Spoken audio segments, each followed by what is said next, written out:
So a very warm welcome to all our panelists and attendees to this webinar on design inspired by Islamic tradition, which is hosted by the Subject Specialist Network for Islamic Art and Material Culture, which is a space to share ideas, expertise and best practice in museum collections from regions where Islam was or is the dominant religion.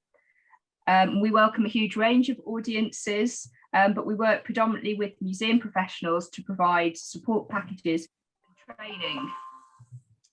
We are currently funded through Arts Council England, and the organisation is hosted by Birmingham Museums Trust with support from regional and national museums across the country.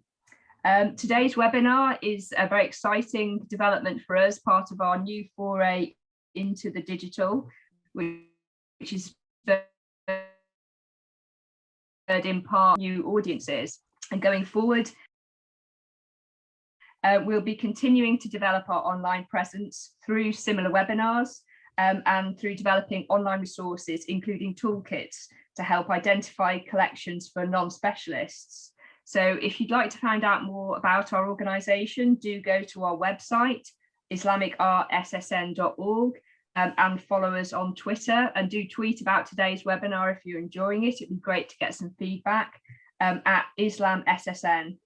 The organisation is currently free to join, so do go to the website to find out more. So without further ado, I'm delighted to pass over to long-standing colleague and supporter and somebody who's really championed the SSN, Mariam Rosser-Owen. Thanks very much, Mariam. Thank you, Rebecca. Can everyone hear me okay? So I'm Mariam Rosser-Owen. I'm one of the curators in the Middle Eastern section at the V&A and a committee member of the SSN. And I'm delighted to be moderating the seminar this afternoon on design inspired by Islamic tradition. And I'm especially delighted to be joined on the panel by colleagues who are also friends. And it's lovely to see so many people here from all around the world as well. So we're really privileged this afternoon to be hearing from this group of speakers who are the leading experts on their subjects. And I, for one, I'm really looking forward to hearing their presentations. So the running order for this afternoon, we're going to proceed in roughly chronological order and hear from Kathryn Ferry first, and then from Melanie Gibson. And then we'll have a few minutes for questions on those first two presentations. And then we'll hear from Rachel Dedman, and lastly from Hedieh Wojgani. And again, we'll take a few minutes for questions on those presentations, but then we'll open it out for questions to all panelists more broadly. All the speakers will talk for about 25 minutes, and we should have about 30 minutes for discussion and questions at the end. So remember that the event is being recorded, and also please use the Q&A box to post any questions that you just keep the questions coming all the way through. So I'm now going to introduce our first speaker, Dr. Kathryn Ferry, who's an independent historian specialising in architecture and design from the 19th and 20th centuries. Kathryn has a wide-ranging specialism in the architectural design for British seaside towns, but this afternoon she's going to be talking to us about Owen Jones, who's really the father figure in Britain when you think about the subject of design inspired by Islamic tradition, especially through his long-lasting legacy, the grammar of ornament. Kathryn read her PhD at the University of Cambridge on Owen Jones and the impact of his travels in Egypt, Istanbul and Islamic Spain, especially his 2 long stays at the Alhambra in Granada, and how these early experiences of Islamic architecture informed his career and his advocacy of Islamic design principles in all his work. So over to you, Kathryn. Thank you very much. Thank you, Mariam. Thank you very much for the invitation to speak this afternoon as well. Who can share? Right, I'm trying to share my screen. And it doesn't let me. I'm getting some funny, oh, okay. Can I do that? Juan, you might have to give me a 1 second. Some assistance. What message? I've just got a box that says, who can share? Who can share? Let's have a look at that. Sorry, it worked fine just now, folks.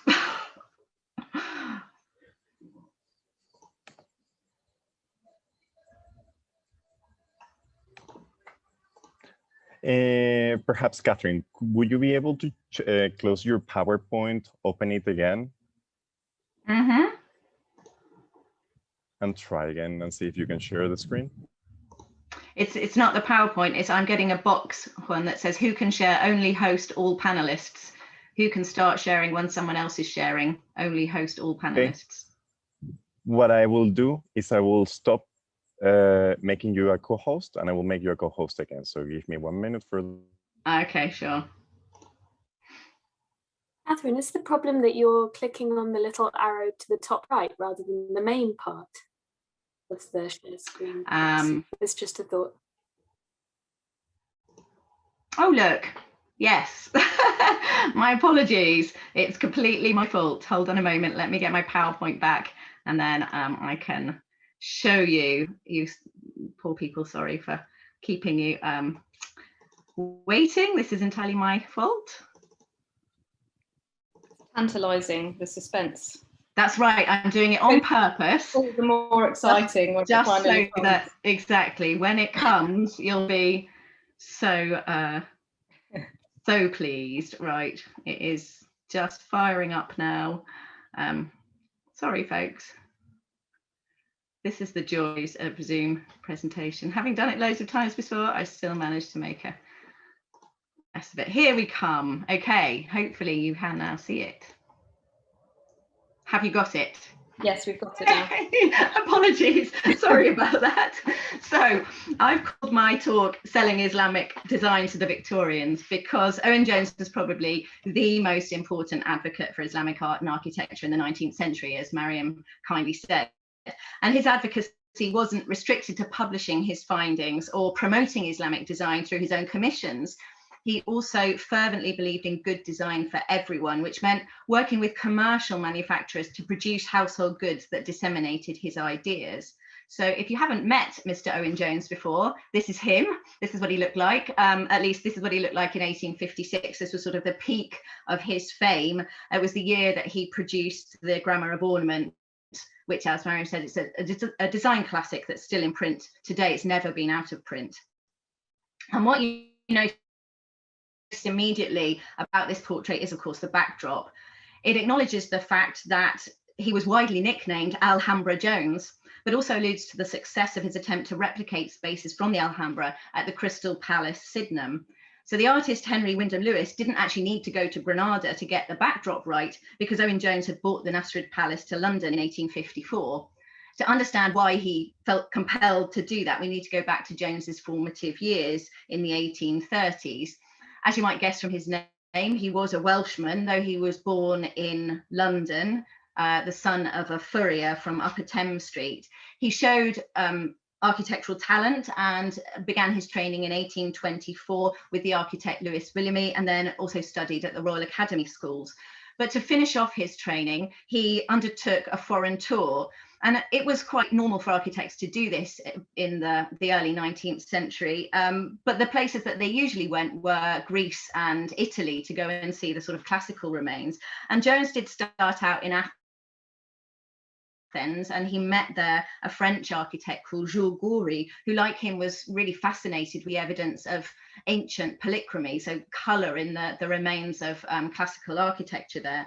And from Athens, the pair went on to Egypt, and they travelled up the Nile and actually sort of temporarily formed part of a group of early Egyptologists beginning the painstaking study of Egyptian monuments. In 1843, Jones published a book based on this trip called Views on the Nile from Cairo to the Second Cataract. And on the left, you see an original drawing for that work by Jules Goury, and it's quite likely that the pair of men in this picture are in fact Jules Goury and Owen Jones themselves. This is the kind of life that they enjoyed whilst on their travels. Importantly, their interest wasn't just restricted to ancient monuments, though, because they also drew Mamluk buildings in Cairo. You can see this is a watercolour by Jones of a tomb outside Cairo on the right. From Cairo, they'd obviously been inspired by what they saw, and took the rather unusual decision to go and spend time in Istanbul. Actually, it was probably about 6 months that they stayed there in the end. And the surviving drawings we have in the V&A make quite clear that they gained privileged access to some of the city's most significant religious buildings, taking pains to delineate them with an accuracy usually confined to classical Western buildings. So this is an elevation of the Yeni Velid Mosque on the waterfront, but along with this, there's a plan and a highly detailed section of the same building in the V&A. And they're the kind of drawings that you would have had to have extremely thorough knowledge to have produced. So we know that they actually got into these buildings, but not just as tourists, as actually architects looking at these buildings to study them.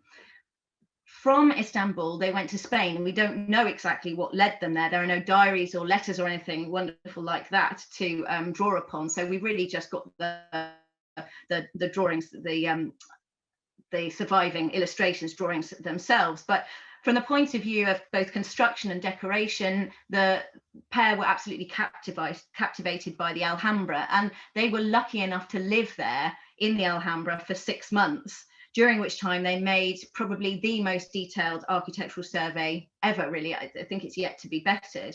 And this slide doesn't really do justice to their section through the Court of the Lions and the Hall of the Two Sisters, because it is so finely rendered. When you see it on a double folio scale at which it was published, the intricacy of all of the ornament is just astonishing. And this level of detail was just unprecedented for an Islamic monument. The kind of things that they did while they were staying in the Alhambra, we've got the dome of the Hall of the Two Sisters here. What Jones did, he treated it as a work of architecture, as the work of craftsmen, rather than sort of visitors previously, artists, and Victor Hugo went, they described it as the work of genies or fairies, this sort of incomprehensible architecture. Jones tried to take it to pieces and understand how it had been constructed, and you see that here in his plan and elevation of the Muqarnas dome here.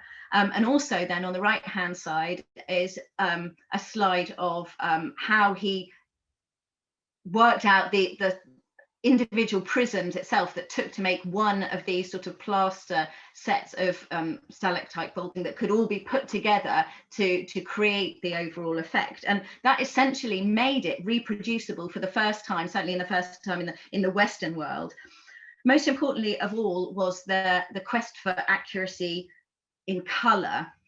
To ensure that they got the calligraphy right when reproducing it, they took tracings, they made plaster casts, but when they were looking at the colour, they actually took paint scrapings, which in the 1830s is really quite pioneering. And they discovered that beneath the layers of whitewash, that the colour had been laid on with egg white. They also recorded the effects of atmospheric change, which had left green colour where the original was blue, and they recorded the presence of gilding, which over time had degraded to a green metallic deposit. Now, for Jones, the evidence of colour wasn't just important in an antiquarian sense, as it were, in this kind of abstract way. He made his conclusions the basis for a modern theory of colour.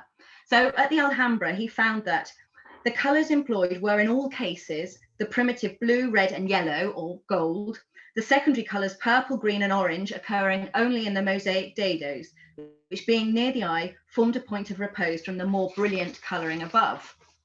He judged that the primaries he found were applied to the walls of the Alhambra according to, quote, so perfect a system that anyone who will make this a study can with absolute certainty, on being shown for the first time a piece of Moorish ornament in white, define at once the manner in which it was coloured. The idea of this system of colouring also led him to assume that the marble columns throughout the Alhambra were gilded. There was no actual evidence for this, but it's what he believed. For the harmony of the colouring, it appears that they should be gilt. And it was a very personal vision, therefore. And so you've got on the left a plate from his book, The Actual State of the Colours, and most of the plates in his book show a restored vision of the colours. This is what he thought it would originally have looked like. And you can see in this window from the Hall of the Two Sisters that the columns there are gilded. So when Jones came back to London, he was it was imperative for him that the book that he produced, the plans, would be depicted in full colour. And in order to do that, he actually had to pioneer the use of chromolithography. And that was used from 1836 to 1845 to print plans, elevations, sections and details of the Alhambra. And you can see the title page on the left here. But setting up his own presses meant Jones rapidly had a sideline in commercial printing, illustrating and printing gift books for John Murray and Longman, Green and Longman from the 1840s. This is an example on the right, Ancient Spanish Ballads by J.G. Lockhart. This then was the first instance of him being able to put his ideas and his love of Islamic design in front of a non-specialist audience. As well as colour, Jones was also fascinated by the Nasrid use of geometry to make pattern and the way in which natural forms at the Alhambra were presented in a stylised, or as he called it, conventionalised way that depicted a sort of essence rather than a direct copy. He began trying to apply these ideas in his own work, be that architecturally or in print. During the 1840s, he was undertaking a number of architectural commissions, but he also became involved with attempts to mass produce ceramic tesserae. In 1842, he provided 10 colour plates for a book called Designs for Mosaic Pavements, the final 2 of which had a kind of Islamic inspiration. And so here you see original drawings of tiles from the Alhambra. These are both in the V&A collection, where most of Jones's original drawings survive. On the right, this is Jones actually making up creating designs for himself, probably a bit later, probably in the 1850s, though we don't know what these were for. It was the Great Exhibition of 1851, however, that made Jones a household name. You can see in the little box, I put an arrow, hopefully this is clear enough. And this is Owen Jones here at the point of the yellow arrow, standing at the centre of the kind of establishment. He was director of decorations for the Great Exhibition, which meant deciding on the colour scheme of Joseph Paxton's huge iron and glass structure. Now, the link to Islamic design in this instance may not be immediately obvious, but contemporaries were aware of it because Jones consistently framed his scheme in the primary colours as a response to the polychromy he'd seen both in ancient Egyptian monuments and at the Alhambra. His decision to use a scientifically formulated combination of red, blue and yellow divided by white was so derided that it became a subject in the national press. It was called the Great Paint Question. Jones was forced to justify his precedents, thereby placing the polychromy of the Alhambra directly in the public consciousness. You get a sense of the finished scheme here from these 2 images, but the wonderful thing about showing them side by side is that the one on the left is actually a visualization produced before any of the structure was painted. And this was to demonstrate Jones's expected idea of what the scheme would look like. On the right is what it did look like. And I always find that the perceptual foresight here is really quite astonishing, because no structure this huge, built of iron and glass like this, had ever been created before. So for Jones to actually sort of fill in the colour and see in his mind's eye what it was going to look like before, based on what he saw at the Alhambra in Egypt, I think is really quite amazing. After the closure of the Great Exhibition, Jones continued his association with the Crystal Palace, taking charge of the decorations for its reincarnation at Sydenham in South London. He was responsible again for the paint scheme there, but he was also responsible for a number of the fine art courts. So they were sort of meant to be a walk-through history of art display, really. And most of them covered distinct periods. So you had an Egyptian court, a Greek court, a medieval court, and you had an Alhambra court. It was the only one dedicated to Islamic building or Islamic architecture, and the only one dedicated to a single sole building. No one else could have produced the Alhambra court other than Jones. So it was really because of his involvement that it came to exist. And at Sydenham, he returned the plans, elevations and sections of his book to 3 dimensions in order to reach a larger and more varied audience than had previously been possible. So this is, there's no ornamented facade like this at the Alhambra itself. So this is Jones's sort of concoction to create a facade, an entrance facade that is both internal and external. He put the colour back as well, which was crucially important. It was his opportunity to showcase his vision of what the Alhambra would have looked like in its prime, brightly coloured with the golden columns. Here we go. This is a vision, a chromolithograph of what it looked like. This is Delamotte's image. You can see the colour paint going on the capitals here and the finished effect. And just imagine the impact this would have had on members of the Victorian public who'd never seen any Islamic art before. Interestingly, when his friend George Henry Lewis visited Spain in 1867, he proclaimed himself enchanted with the Alhambra. It surpasses all my expectations, though the colouring of the restored portions is vastly inferior to that by Owen Jones at Sydenham. There is a crudity in it which almost destroys the charm of the form. Until its destruction in 1936, the Alhambra Court was the closest most British people got to seeing Islamic architecture, and it was a key source for designers. His next project was specifically aimed at his fellow architects and decorative artists, and this was the Grammar of Ornament, which actually, again, had the Alhambra at its heart. It's his greatest legacy. It's it's made up, of 100 beautifully coloured plates depicting examples of decorative art from around the world and across the centuries. We know that luminaries, including William Morris, Frank Lloyd Wright, Louis Tiffany, have all used the Grammar of Ornament, but too often it's been judged by the uses to which it's been put rather than Jones's self-proclaimed aims. But he was pragmatic enough to realise his grammar would provide a valuable store for designers to copy from, but that's not what he was hoping for. He hoped that people would wake up by seeing the ornament in the grammar of in his book, and it would arrest the tendency to copy and awaken a higher ambition. To demonstrate this, I want to show the two frontispieces, the one on the left that actually was published, and the one on the right is one that Jones had created earlier that he rejected. And it's important that, because the one on the left is the final version. It kind of gives a foretaste of the contents. It combines the Greek fret, Roman acanthus leaves, Celtic interlaced ribbon patterns, you know, everything is in there. It's a synthesis. Whereas the one on the right is very much Alhambra based. It's the primary colors again, you know, this is Alhambra Jones, and he rejected it, I think, because he thought it would have lessened the impact of his reforming agenda, because people would have said it was his hobby horse again, and so that's why it was rejected. But a really significant part of the Grammar of Ornament nonetheless was the fact that 5 out of the 20 chapters relate to Islamic cultures. Many of the swatches of decoration that you can see in these Turkish and Arabian ornament came from Jones's own travels during the 1830s. So the Grammar of Ornament must be considered a key work in the 19th century dissemination of Islamic art and pattern. What I want to show with this page, however, is that if you're on a hiding to nothing if you try and find direct copying in Jones's own work.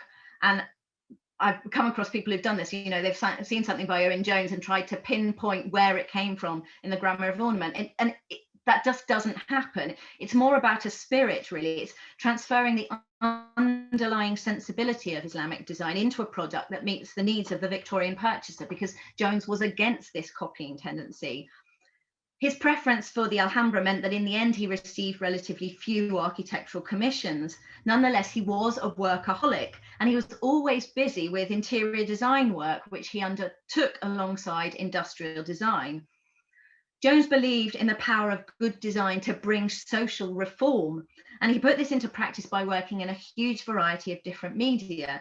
So he produced bespoke suites of rooms for wealthy patrons, which might include furniture, carpets, wallpaper, fabrics, but he also provided wallpaper designs for companies including Jeffrey and Company, Townsend Parker and Co, John Trumbull and Co. And if they weren't quite mass market, they were accessible to members of the burgeoning middle class, and their impact certainly filtered down. A wide range of these designs survive in the V&A, and there are 2 of them on the right which have a kind of Alhambra flavour. They are not of the Alhambra, they're not direct copies. Among the other products Jones designed were playing cards and biscuit boxes. He began working with the stationery firm of Thomas de la Rue in the 1840s, and for a long time he was responsible for their house style. Via them, he also came to design the first transfer printed biscuit tin issued by the Reading bakers Huntley and Palmers in 1868. It's not just their first one, it was the first biscuit tin. So this is the level at which Jones's faith in Islamic design as a basis for his own use of colour and pattern was spread more widely. You know, in the lower biscuit box there, it's the primary colours, so it's all feeding back into his ideas about Islamic design. And the playing cards, you couldn't say any of them were directly Islamic, and yet there's a spirit there which is coming from his knowledge.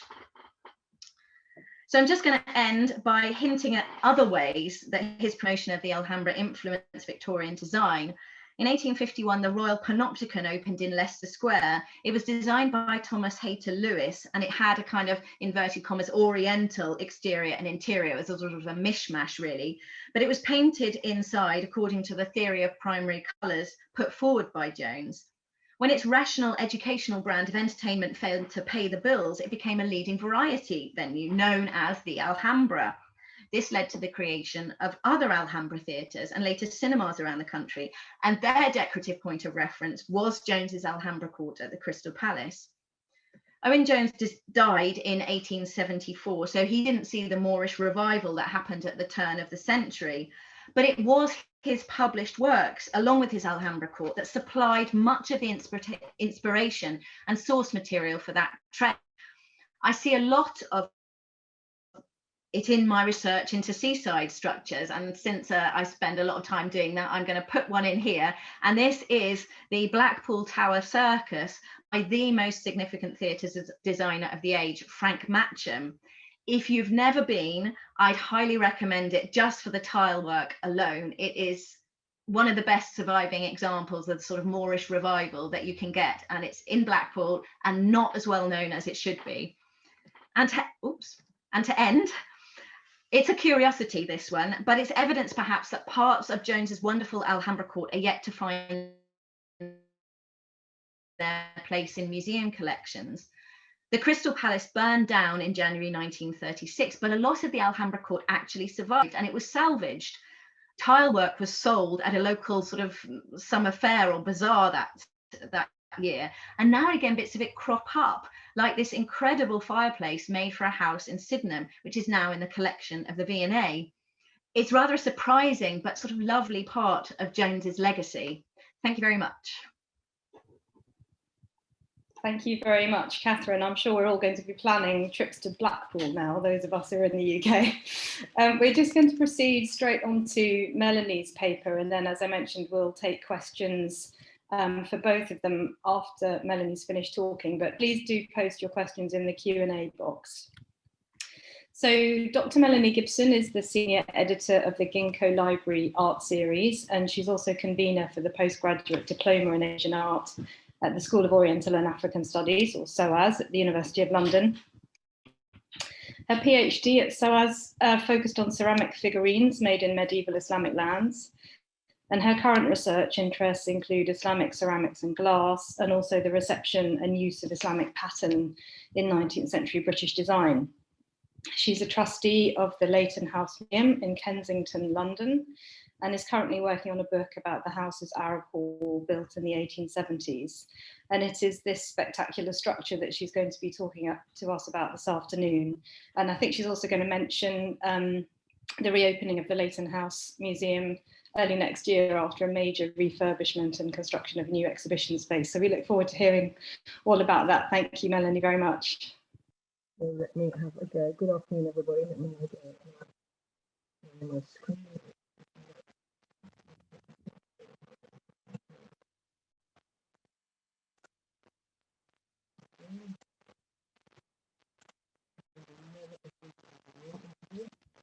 Melanie, your sound has gone a bit strange. Okay, let me try that. I'm just trying. Do you have something over your microphone or something? Yes, I do. I have something over my microphone. Okay. Can you see my screen? Not yet. Okay, let's have another go. Yeah. Okay. There we go. There we go. Fantastic. Thank you very much. Okay. Fine. Okay. So as Mariam, thank you for inviting me, Mariam, and for introducing me. And it's going to be my great pleasure to take you on a tour of the Arab Hall, which was built by Sir Frederic Leighton, and is currently closed, but will be, as she said, will be reopening next year. So who was Sir Frederic Leighton?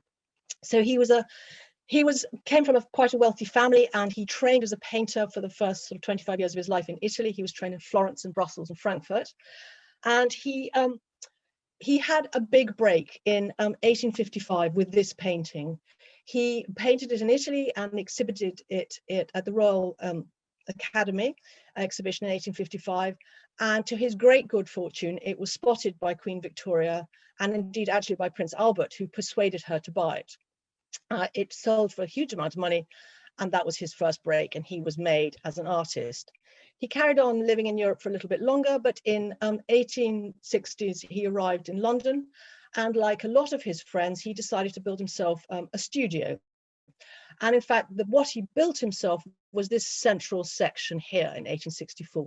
He was assisted in this by his great friend who he'd met in Italy, and who was also an architect, who was called George Aitchison, and the two were sort of collaborated throughout Leighton's life, working and adding to the house. So I'm going to be talking about this extension, which was added in 1870.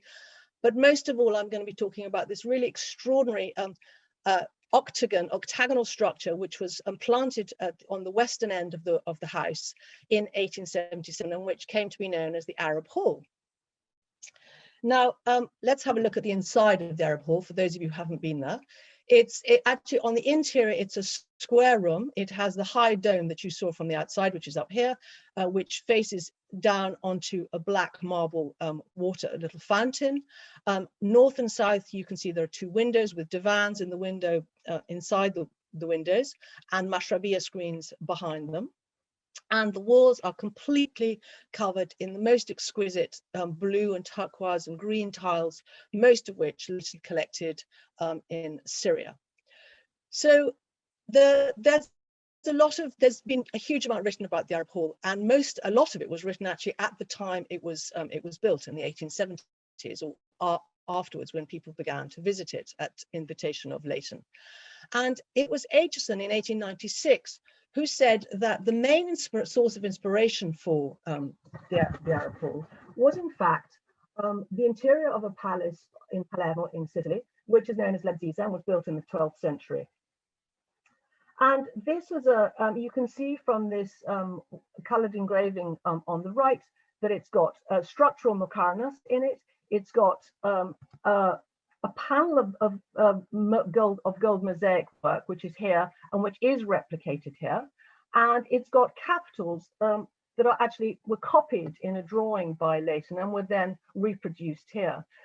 There was also photographs taken of this, and they were given to Walter Crane, who was the Victorian artist who was responsible for designing the mosaic for Leighton. But actually, I've always maintained that the relationship between Lazisa and the Arab Hall is much, much less than Aitchison and everybody who copied him in saying this afterwards. And there were many, many more influences that came into play, many more ideas and inspirations that came into the building. Obviously the tiles, but also I think there was a certain amount of Byzantine ideas, and also, as we're going to see, some inspiration from the Alhambra as well. So what was an artist, as you saw from that first painting, which he sold to Queen Victoria, and this sculpture, he was an artist who was molded very much in the classical tradition. So what was a man like him doing? How did he get from here to here? And so that's really going to be the main thrust of what I talk about over the next 10 minutes or so. And it all began with a trip that he took in Algiers in 1857, just a couple of years after he won, he made all that money. And he decided to start traveling he went to Algiers, and I can't trace what actually prompted him to go there rather than anywhere else. He used to travel to Italy and France every year. So Algiers was an unusual place for him to choose. But he spent a few weeks there drawing and sketching, as he did wherever he went. And we are lucky to have quite a few of his letters collected in a biography of him that was written by his devoted follower, Mrs. Emily Barrington, who's the person who was responsible for Leighton House actually surviving. More of that later. So in this letter that he writes to his mother, he tells her that one of the things he most wants to do in Algiers is to see the interior of an Algerian house, as he described it, a Moorish intérieur. So he does get his wish. He meets somebody in the customs office called Ali Ahmed Pasha, who invites him to his house. And in the letter to his mother, he talks about seeing an alcove with a raised divan and various bits of furniture like chests, embossed chests. And I think the kind of seed, he really planted the seed, which eventually was going to come to fruition 20 years later when the first, the first block, the first brick goes in for the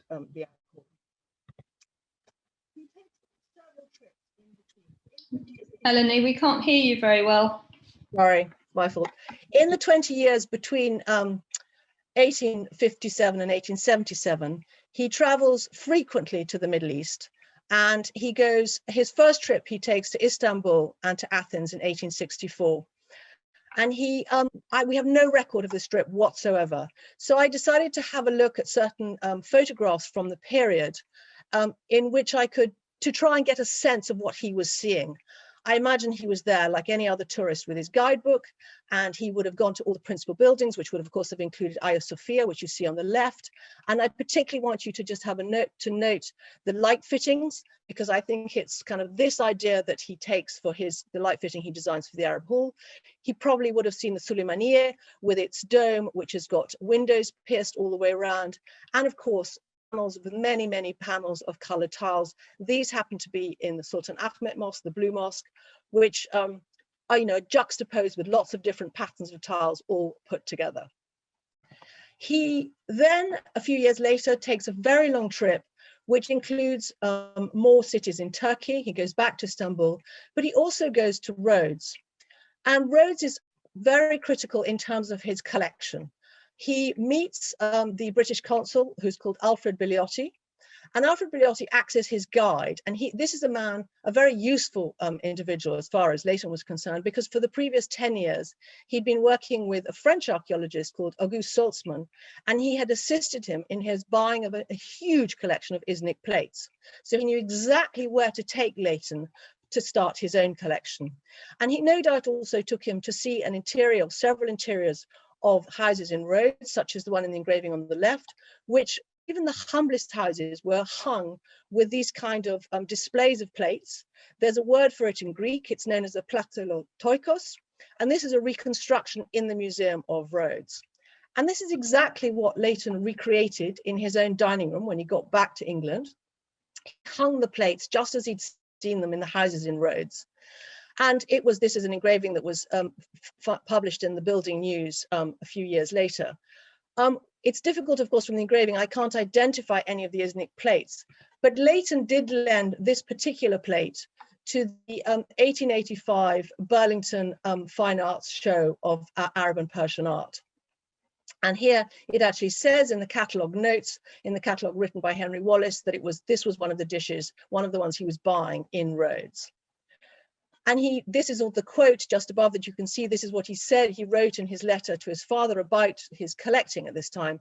He was collecting beautiful specimens of old Persian faience, which he calls, well, first of all, he calls it Persian. He doesn't understand that, in fact, it's Turkish, but he does attribute it to Lindos, which was a village in Rhodes. So he has one more trip coming up the following year. He travels to Egypt. He gets an audience with the Hedieh. He visits him in his palace with the consul, again, from who he meets up with in Alexandria and travels down to Cairo with. And the Hedieh lends him his steamer, and Leighton takes a trip up the Nile, keeps a diary. But crucially for the growth of his collection were the few days that he spent in Cairo at the end of the trip, when he withdrew £50, actually quite a lot more money, several £1,000s in today's currency, from his bank account. And he obviously went on a shopping spree. And 2 years later, Aitchison remodels the end of the studio to the part that I indicated at the beginning. And he inserts these two windows, which are made of colored glass set into plaster and then subsequently painted gold. And these are set into that wall, the eastern wall of the extension. And I've absolutely no doubt, although we don't have an actual record of it, that these were acquired by Leighton in Cairo on his trip. and possibly also these tiles. So at around the same time in 1870, Aitchison and Leighton decide to completely remodel and reorganize the entrance, and they install this whole wall of tiles on the back of the beginning of the stairs. And these tiles are very distinctive. They're of a type that are very comparable with tiles in the Topkapi and the haram of the Topkapi, which was burnt down and re-erected in 1666. So these are late 17th century tiles. They're not of the sort of the finest period of Islamic production. Anyway, he installs this. He also installs this rather beautiful, this is the side of a chest that we think he bought in Rhodes. There's an account later, and he turns this into a seat. This is the kind of embellished chest that he first noticed when he was in Algiers. And then a few years after this, he makes his final major trip to the Middle East. He goes to Damascus, but this is really he doesn't make any more trips for another 20 years because he now becomes president of the Royal Academy and has too many responsibilities. While in Damascus, he finds, again, a very useful guide who helps him to buy a lot of textiles and ceramics. We know he's called William Wright. He was a missionary there. And he spends quite a lot of time in the Umayyad Mosque. And this is one of the oil sketches that he made in the mosque. And he writes in a letter to his father about the fact that he's making this sketch, and that also that he's making photographs so that, you know, in order to help him if he decides to work this up into a big painting, which in fact he does, and he exhibits it at the Academy. What he doesn't show us is the opposite wall. This is a watercolor by Richard Spears, which was just a few years earlier than Leighton was there. And it shows the mosaics, which were still up at this time. In 1893, there was a catastrophic fire, and most of the interior that you see in these two paintings disappeared. So these actually have documentary value as well as anything else. This is the drawing that Leighton made in the mosque of one of the light fixtures. And you can see it's a circular metal frame it's got inserts, glass inserts, and it's suspended from the roof on a chain, not dissimilar to the structure, the kind of lighting fixture that he then designs to hang from the center of the dome. So this, I would say, is a kind of hybrid of all of the lighting fixtures that he'd seen in various mosques on his travels. He also does one other thing, which I think Wright had written a paper on the Temple of Baal in Palmyra, no doubt took Leighton there, but also in this 1840s photograph, you can see here, there are merlons, these type of crenellations, which Leighton then installs around the edge of the top of the Arab Hall, and indeed along the facade as well. So we now get to the first bricks are going to be laid of the Arab Hall. This is a drawing that Aitchison made in 1877. They actually start the building of the structure in November. And what is curious about this drawing is that although certain elements belong, you know, we can see today in the Arab Hall, for instance, these panels of tiles on the pillars and the interior of the gold dome, this whole section here, this is a blow up of this drawing, you can see are actually mukarnas. The kind of, in Laziza, these were part of the structure of that hall in Laziza. But in fact, this is not what we get in the final building of the Arab Hall. At some stage, Leighton and Aitchison decided that they wouldn't build mukarnas, and I have no evidence for why that might be. And instead, they decided to have these graduated black and white lines, and on top, this kind of carved wood. And I'm just going to look at the black and white lines is something, it's a type of variegated, stone, black and sometimes red and white stone, which Leighton would have seen many examples of while he was in Damascus. And indeed, he made a painting of the Beit Fahi in Damascus, which is on the left, but he might have also visited the governor's house. This is the Beit Azem. And you can see here again, this very distinctive black and white stripes. So they decide to use this instead. And then in these sections here, so right up high above these rather odd, entirely decorative squinches, I wasn't able to understand what was going on with these panels here until finally I managed to get a blow up of the structure. And I realized that they were wood, in fact, carved wood, painted black and gilded. And after looking at it for a while, it struck me that what in fact this was a copy, a really direct copy of an element from the Alhambra. And I think although Leighton visited the Alhambra several times, it seems that it's so close to the actual chromolithograph in Owen's volume that it's more likely that actually the design was made from this, this illustration. The mashrabiyas in the two windows, north and south, are also joined by the projecting balcony. So this is the entrance to the Arab Hall. And above it, you see this projecting balcony, and this is the interior of it. And it is exactly like he would have been inspired to build this from the kind of mashrabiya balconies that he saw in Cairo.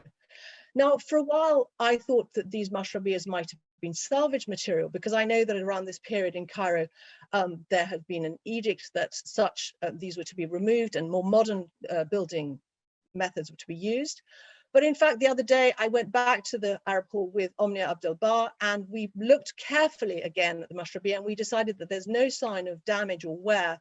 And so it strikes me as more likely that Leighton actually commissioned these specially for the house.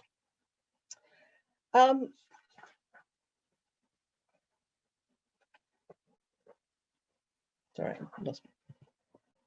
Yes, the glory of the Arab Hall are the tiles. As you can see, they jump out at you as soon as you enter into the space. They're completely extraordinary. And there's no doubt that we don't know exactly when Leighton started to conceive the idea, but presumably by the time he was in Damascus in 1873, he and Wright were busy buying tiles. And we do have reports that they were stacked up in the garden until they decided what to do with them. But nevertheless, when the time came to actually build the Arab Hall in 1877, they decided they didn't have enough tiles. And Caspar Purdon Clark was on commission. He was on a trip around the Middle East for the South Kensington Museum, but Leighton also commissioned him to buy some tiles. He told him very specifically where to go to buy them, and he successfully managed to find this almost matching pair, as you saw here, are in the end of the Western Wall, and they are the only matching tiles in the entire Arab Hall. Now, because we have a few clues about the fact that several panels of tiles came in, they didn't all come in at the same time, that only some of them were acquired in time for the start of the building. So we have the two panels by Purdon Clark, but we also have here in this drawing, which was made by Aitchison, we don't have a precise date for this drawing, but it's missing what eventually goes in here, which is this panel of tiles, which, as you can see in the close-up, is a rather lovely panel of a garden with fountains and a watercourse running at the bottom. And so this panel must have been acquired by Leighton after, it wasn't acquired by Caspar Purdon Clark, it wasn't acquired by Leighton. So the only conclusion I can draw from that is that he was probably buying it from a dealer either in London or in Paris. So this is the opposite end of the wall. And as you can see, these are all the mismatching panels.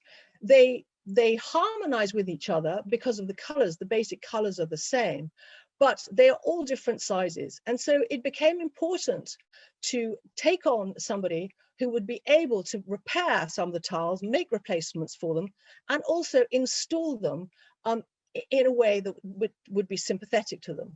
And for this task, Leighton took on William de Morgan, who was relatively startup. He was a ceramicist, but he'd been training with William Morris before making stained glass, and so he'd only just opened a workshop in Cheney Row.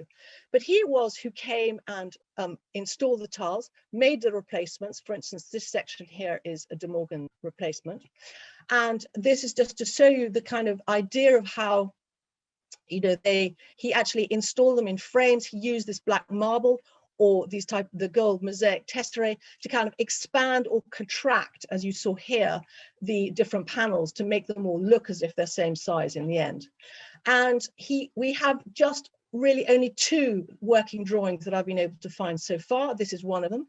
So this was a panel that you saw in the earlier slide. And this section here was made by De Morgan to repair. As a repair, you can see the colors are slightly blurred. And obviously he created a drawing first so that he would understand exactly how the design would be. Although Leighton House strikes us as being a unique building, it isn't the case. What it is a unique survival from the time. This I'm showing you here is Frank Dillon's studio. He was a more or less contemporary artist of Leighton. He spent quite a lot of time in Cairo. And this is an engraving of his studio. And if I bring up these images, you will see that he shared very many of the same elements as Leighton did in the Arab Hall, insofar as we've got this alcove here with the geometric design in the middle, the Kamaria, the colored glass windows here, the Mashrabiyya screen. So it is certainly the case that there were more examples of these kind of Arab-inspired studios. Also, the painter Al-Mutadima also had Arab-inspired or Islamic-inspired interior in his house as well. And this also fits into a bigger picture, which is that in the wider context now, glazed wall tiles had become very popular at this moment. And they were also very accessible because Howard Minton had discovered in the 1840s a method to produce them mechanically and industrially and on a large scale. And this meant that, coupled with the notion that tiles were hygienic and therefore they were the right kind of surface to put on ships, in bathrooms, on porches, and if you were very grand in smoking rooms, they start to be commercially produced by all of the different tile companies. This is the smoking room at Hertford House, which was added in 1872. And on the walls is a pattern of a kind of lattice saz leaf, the kind of classic Islamic design, except it's not Islamic. It was actually, they were designed and produced by Minton Hollins & Co. And we can see them here. This is the pattern on the walls, and this is the pattern that you see down here on just above the skirting board. These two designs, this is exactly the same design of the flowers in the vase that Leighton has also in the bottom, the authentic tiles in the bottom of his stairs. Within a few decades, these interiors were no longer fashionable, and by the 30s, they were all of them removed. In fact, if you go to the Wallace collection, only this section here still survives with a sculpture in it. And Leighton House itself would not have survived either. After Leighton's death in 1896, it was bequeathed to his sisters who were couldn't sell it, although they tried. They instead sold the contents, so none of the original contents have survived. And it was only the efforts of a woman called Mrs. Emily Barrington, who was a great follower of Leighton's in his lifetime, and she also wrote his biography, as I said earlier, and she really made a huge effort to maintain it, and eventually it was given to the Royal Borough of Kensington and Chelsea as a museum. And one other thing, I forgot one bit, just I wanted to show you one bath, so I'll show you one smoking room, but also one bath. And this is the most spectacular bath of all. These are the tiles by Pilkington for the Turkish baths on RMS Titanic. And this is a recreation of the baths, and you can see that we've also got the Islamic tiles here, or a Pilkington recreation of the Islamic tiles here. And James Cameron, who got a bit obsessed about the Titanic, he was the director of the movie, he actually went down in a submarine, and this is the photograph of the actual tiles, and you can see therefore in the close-up the kind of saz leaf designs. So as I said, Leighton House was preserved because of the efforts of Mrs. Barrington. Leighton, who put it together, I think as you'll see from what I've said, he really, he took elements of every trip and everything he'd seen on his different travels. Aitchinson, who'd also traveled to a certain extent in the Middle East, had the same kind of inspiration. But essentially, they were just making a hybrid, a concoction, as Kathryn said earlier, a concoction which was described as the Arab Hall, but actually has got elements of inspiration from all sorts of different countries and different places. And for Leighton himself, who was a leading proponent of the aesthetic movement, this was really a beautiful space, a place where he entertained his friends, where they smoked. It was probably also a smoking room for him, and where, when he was asked what it was all about, he described it as a little addition for the sake of something beautiful to look at once in a while. For those of you who haven't visited, come and visit. We reopen, I hope, early next year, and we welcome you all with open arms. Thank you. Thank you so much, Melanie. I wish I had room for a little addition like this in my house. I was just thinking about, so while people are sort of putting their questions in the Q&A box, one of the things that you mentioned was the fact that the original Aitchison scheme had Muqarnas around the sort of Iwan arch, which wasn't realised. And it made me think about one of the problems that Owen Jones had with the Alhambra court at the Crystal Palace, which was that he wanted to replicate a Muqarnas dome, but none of the workmen he was working with in London understood what he was talking about. And that was only about, what, 10 years before, 15 years before maybe? So I wondered whether one of the issues might have been the difficulty. That's incredibly interesting. Of getting workmen to actually produce Muqarnas in the hall. So that was exactly my feeling. That was how I responded to it. I thought, okay, then that's why they did something so much simpler by doing the stripes and then obviously wooden carving.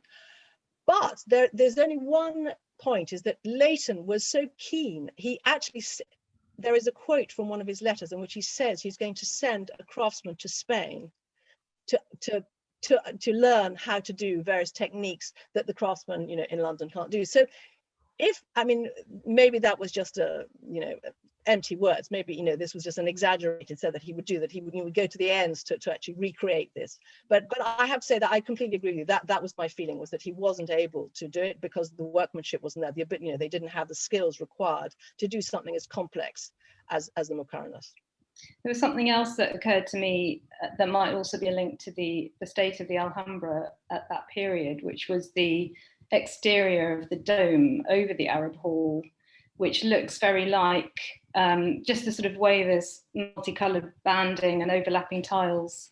It looks quite a lot like the domes that were added to the Palace of the Lions in the 1860s by the Alhambra restorer, which were then taken out in the 20th century due to people actually knowing something more about what Alhambra domes should have looked like. So that was another sort of relation to the Alhambra that occurred to me about the Arab Hall. So there definitely are multiple references. And it's just interesting also that at no point, it was completely fortuitous that I made that discovery, but just by a memory of the Alhambra, because at no point was it ever mentioned in all of the many things of reams that was written about the Arab Hall in its own time. The notion that panel was a recreation from the Alhambra, or indeed from the book, from the Chroma lithograph, rather than from the Alhambra itself, is never ever mentioned. And I'm very puzzled by that too, that they're not actually acknowledging the various sources of inspiration. Yeah, do you have something to say about that, Kathryn, maybe? I don't know about the acknowledgement. I mean, Leighton must have visited the Crystal Palace as well, mustn't he? And Jones's workmen overran on the completion of the Crystal Palace by something like the Alhambra court by something like a year, because of the tremendous complexity of creating all these things to scale. And it was only because he had actually taken the plaster cast from the Alhambra and had sort of minutely taken them to pieces. And he writes in the guidebook to the Alhambra court about actually using gelatine molds. So rather than taking the time to produce each kind of Muqarnas prism individually and fitting them all together, he created these gelatine molds of sort of elements that he could produce and then put them all together. And so he sort of said, wouldn't it be wonderful if these 14th century craftsmen had access to gelatine molds, what they would have come up with, So he was sort of using modern technology in order to try and assist with the recreation. But it is interesting that Leighton couldn't, what happened to these workmen? Where were they from? I mean, that kind of stuff is just, it's never entered into the record, is it? So you don't know. We do have information. We do have information of that. There was a report actually in a newspaper. So some of the craftsmen were, and some of the companies were named. I have identified, but not of the wood, of the marble, and of the, and obviously Walter Crane, because he was so well known. So we know that he made the mosaic. So some of, and also Mrs. Barrington actually. So I do have some names, and actually it'd be very interesting to try to do a little bit to see if there's any overlap. So there's one question in the Q&A which relates to the influence on Art Nouveau. So the person asking the question thinks that the designs, I'm not sure whether it's designs in the Arab Hall that they're referring to, but the influence of Art Nouveau. I think actually it's the other way around, isn't it? These Islamic designs are influencing Art Nouveau, and I was wondering whether either of you had anything to say about that. That's not really the subject that we're talking about today. It's definitely much earlier. I mean, the Arab Hall was erected in between 1877 and 79, and then the finishing touches were put on in the final 2 years. So it was finally complete in 1881, and that's when Leighton invited people in to come and have a look at it. So that's, you know, quite a lot earlier. So it doesn't really. I think, as you say, it's the other way around. Yes. Yeah, the same for Owen Jones, because he died in 1874, but then certainly his Grammar of Ornament is a sort of textbook that designers throughout the century were using, and someone like Christopher Dresser, who was a sort of pupil of Owen Jones and contributed some drawings to the Grammar of Ornament, and certainly was interested in Islamic design, but also more in Japanese later. But his forms, that bit later in the century, are definitely precursors to Art Nouveau. So it's all kind of part of a continuum, isn't it, really? And all these influences feeding in. There's another question which I think we might hold back until later, Melanie, which is something more about the renovations at the Arab Hall, but maybe we'll come back to that at the end, if that's okay. Sure. It's now 3 o'clock, so I think we're going to proceed to the second part of the webinar, but also you still have the opportunity to ask questions to Kathryn and Melanie later. Introduce Rachel Dedman, who's our next speaker.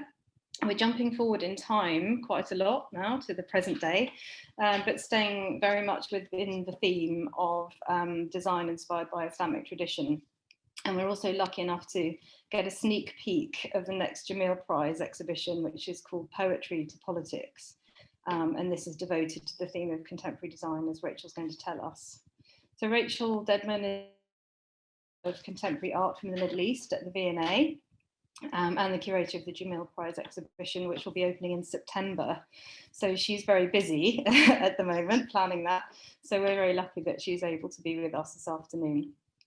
Rachel joined the V&A in 2019, and before that she was an independent curator based in Beirut, and Ramallah, and in particular she collaborated with the Palestinian Museum on 2 exhibitions about Palestinian embroidery, At the Seams and Labour of Love.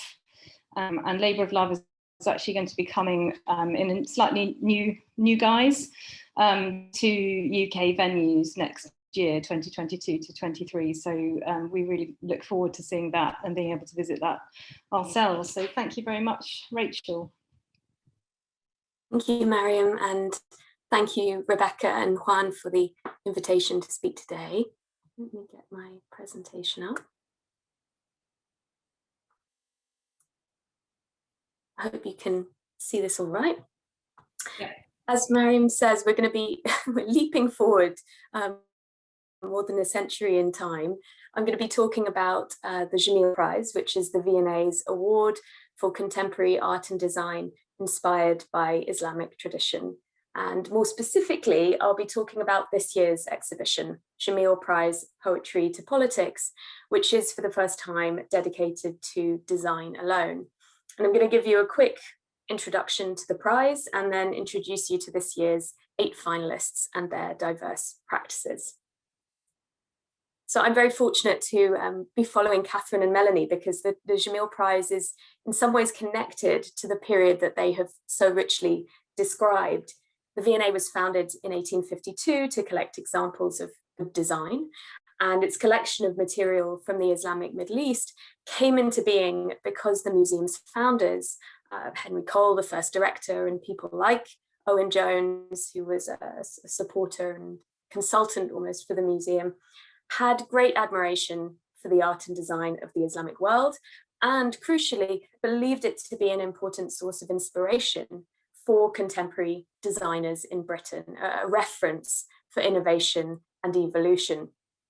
And as we have heard, art and design of the Islamic world played a role in reshaping British design in the second half of the 19th century. Now, the Jameel Prize was founded by the V&A in partnership with Art Jameel in 2009 to reflect this legacy in the context of the 21st century. And by celebrating contemporary art and design inspired by Islamic tradition. The prize exhibitions hope to explore how Islamic heritage, history, culture, literature, and ideas remain wellsprings of inspiration for cultural practitioners in the present. The prize used to happen every 2 years. There have been 5 editions so far, and this September's is the 6th, but we've shifted to a triennial structure. So from now on, the prize will happen every 3 years. Just a very quick breakdown of how the prize works. Since its inception, the prize has been open to artists and designers of any background from anywhere in the world. Previous editions were by nomination only, but this year, for the first time, we opened the award up via an open call and received over 400 entries. A jury then selects the shortlist for exhibition, which opens at the V&A and then goes on an international tour. And that same jury selects and announces the winner on the opening night of the exhibition, and the winner receives £25,000. You're looking at the winner of the very first Jameel Prize in 2009, Afrouz Amigi, and this beautiful cut with a stencil burner, woven polyethylene hanging that recalls carpets and mashrabiyas, and is really beautiful. This year's prize, here represented by our 2 previous winners, Marina Tabassum and Mehdi Mutashar, is devoted to design inspired by Islamic tradition. And we have understood both design and the Islamic in quite broad terms. We felt defining either would be difficult, and over-defining them might be limiting. But we've understood design as the kind of nexus of disciplines with myriad training, techniques, relationships to materials and ideas, as sort of tending to naturally distinguish itself from what we think of as fine art. But you'll see that these lines are somewhat blurred in the work of several of our finalists, which reflects the interdisciplinary nature of contemporary practice. The Islamic, too, we understand broadly. The prize is not interested in pastiche or literal, simplistic reproductions of the past, but rather in practitioners who creatively and critically explore the complex cultural heritage of Islamic places and contexts, or contemporary issues that affect Muslims today. 2 of our finalists, as you'll see, make work in response to rising Islamophobia in South Asia. So without further ado, I'm going to dive into our upcoming edition. We have 8 finalists who this year hail from across the Middle East and South Asia. The nature of the prize means, of course, we're showcasing 8 very different individual practices, but there are a number of recurring themes and spaces of overlap that I hope will come out. 2 of these themes are captured in our title, Poetry to Politics. It reflects, on the one hand, the fact that several of our designers are using poetry, or language really, as the key material in their work, often to explore aspects of their personal identity. On the other hand, the title also reflects the politicized nature of many of our designers' practices. There are 2 projects that you'll see are explicitly activist in nature, but I think most of the work in the show is engaging with design's political impact in the world. It's something I find particularly compelling.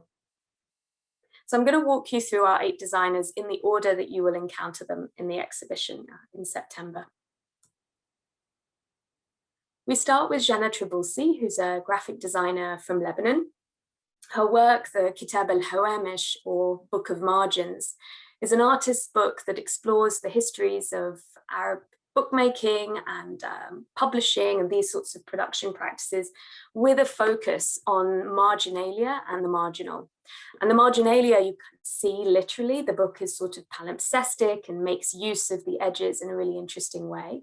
But by the marginal, Jana also is thinking about those details or aspects of book production that have fallen away with the advent of Western printing processes or the homogenization of bookmaking in general.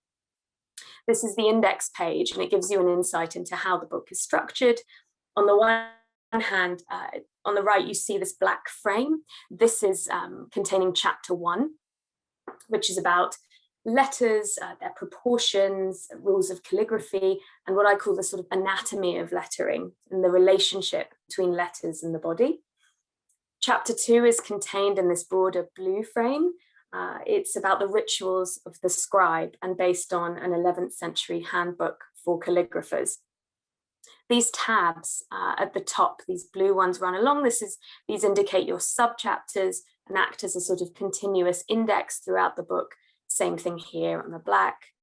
There's some interesting little details, things like catchwords, which we use to help bind the book, and things that Yasna is reviving somehow in her design here. You can see these different chapters at work in this rather beautiful spread. Within chapter 1, the black frame, you're looking at the proportion of the letter Aleph in Naseer and Thuluth scripts.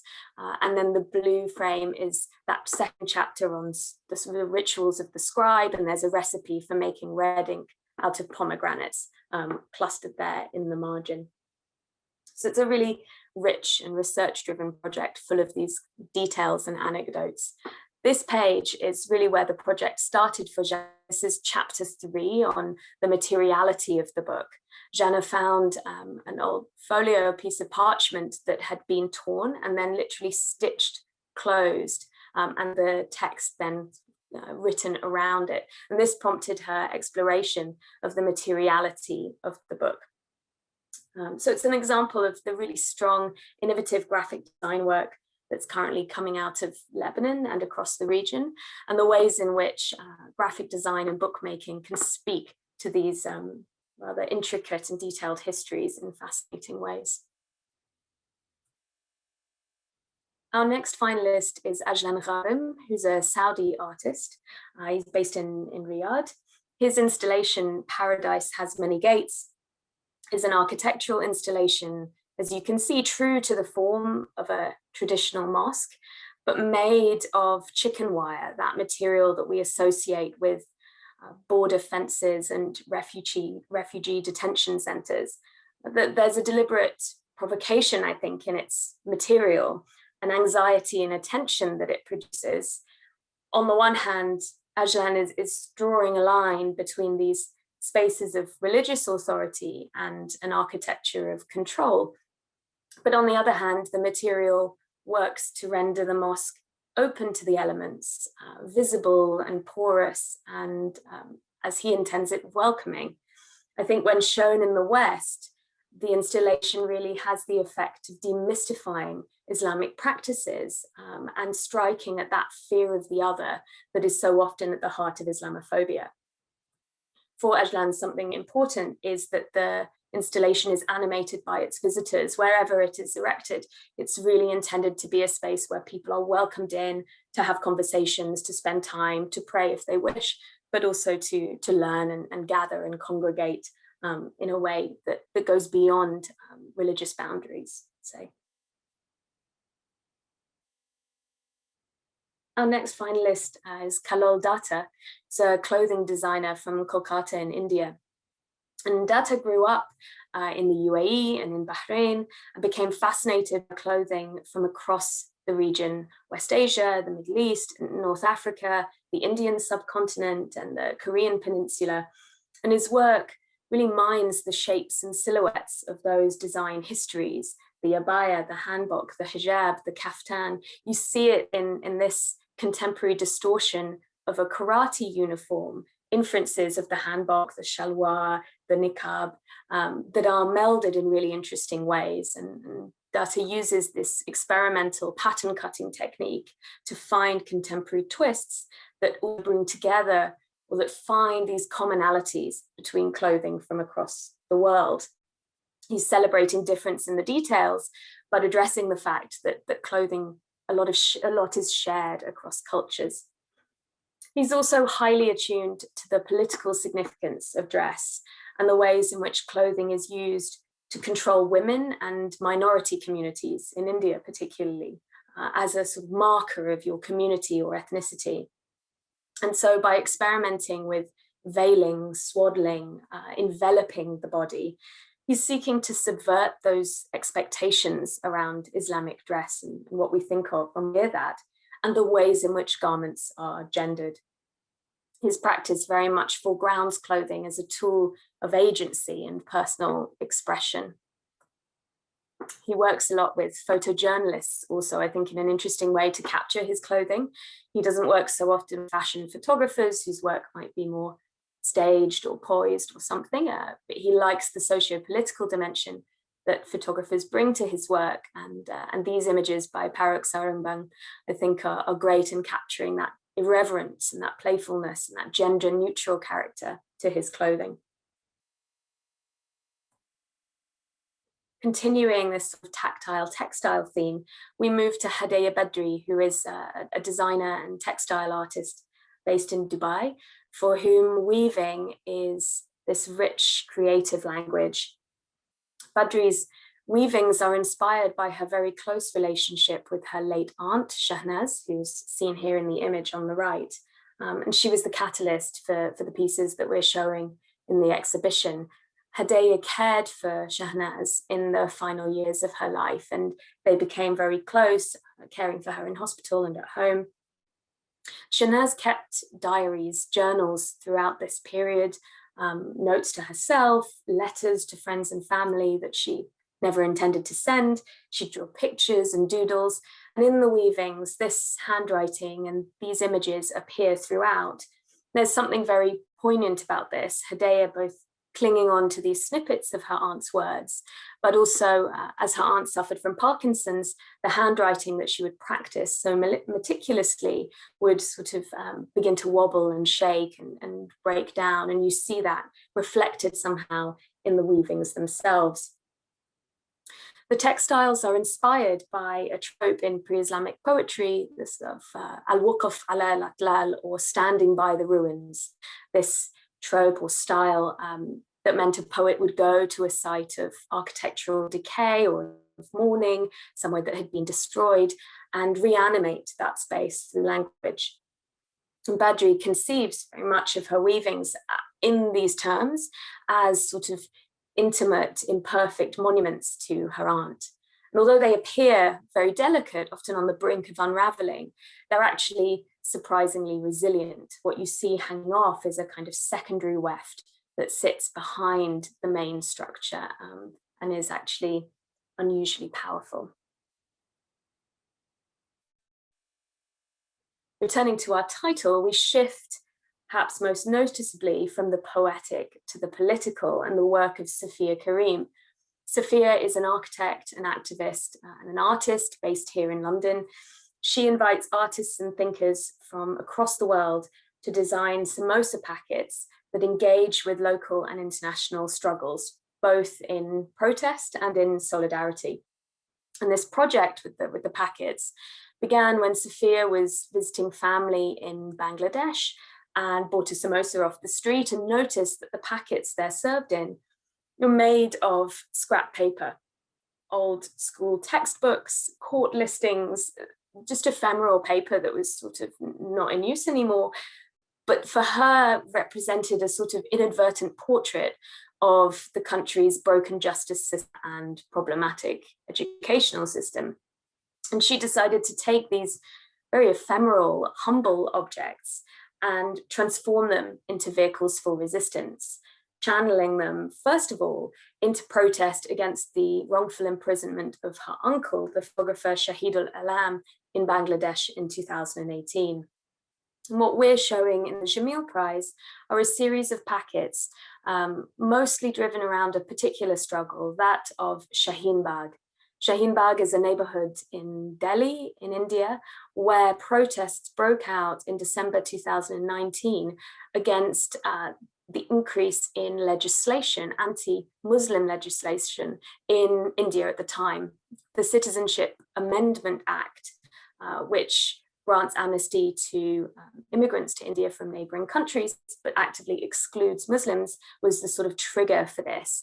But it's part of this really alarming rise in Islamophobic attitudes in India and across South Asia. And this protest in Shaheen Bagh was led by the elder women of the neighborhood, these older Muslim women who gathered and galvanized the communities around them. And we're showing around 100 packets that are designed by people all over the world in solidarity with this particular protest and with related struggles.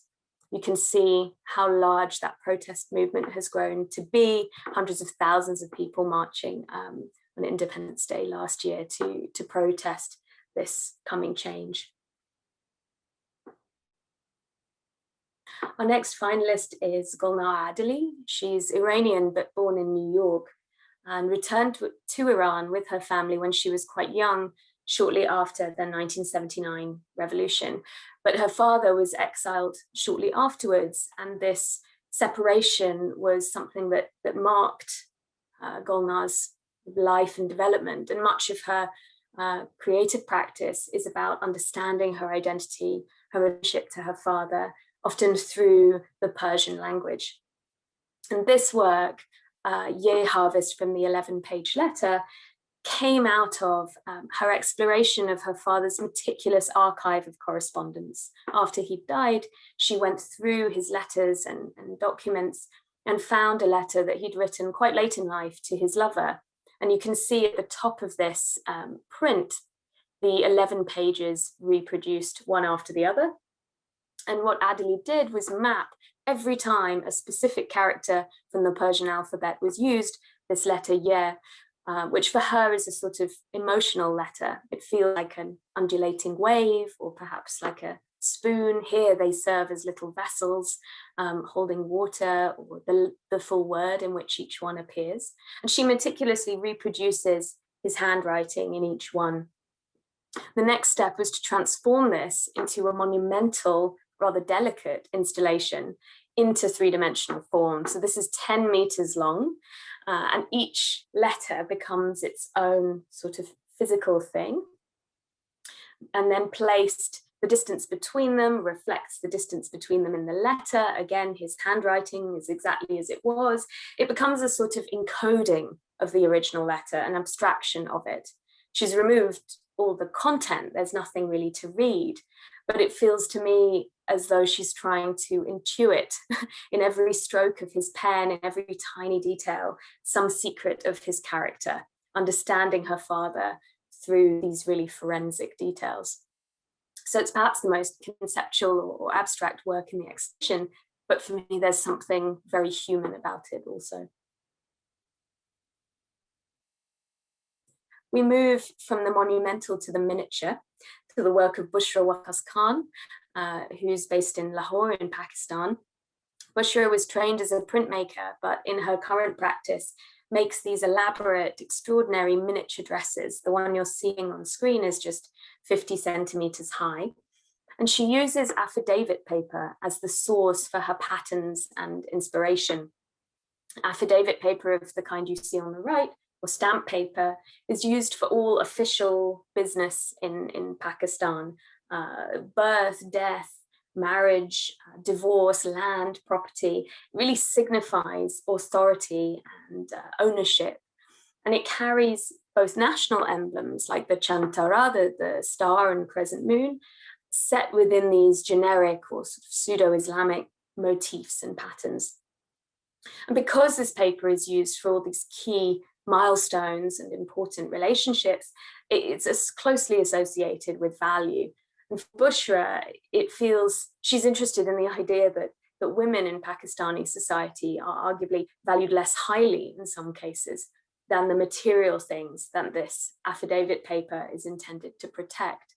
So there's a social critique very much wrapped up in the work, but it was really the patterns, the aesthetics of this paper that started her project. She takes these tiny floral motifs and heat transfers them onto fabric, cuts these out, sews and embroiders them together into these tiny garments. I don't know if you can see on this close-up how detailed and intricate it really is.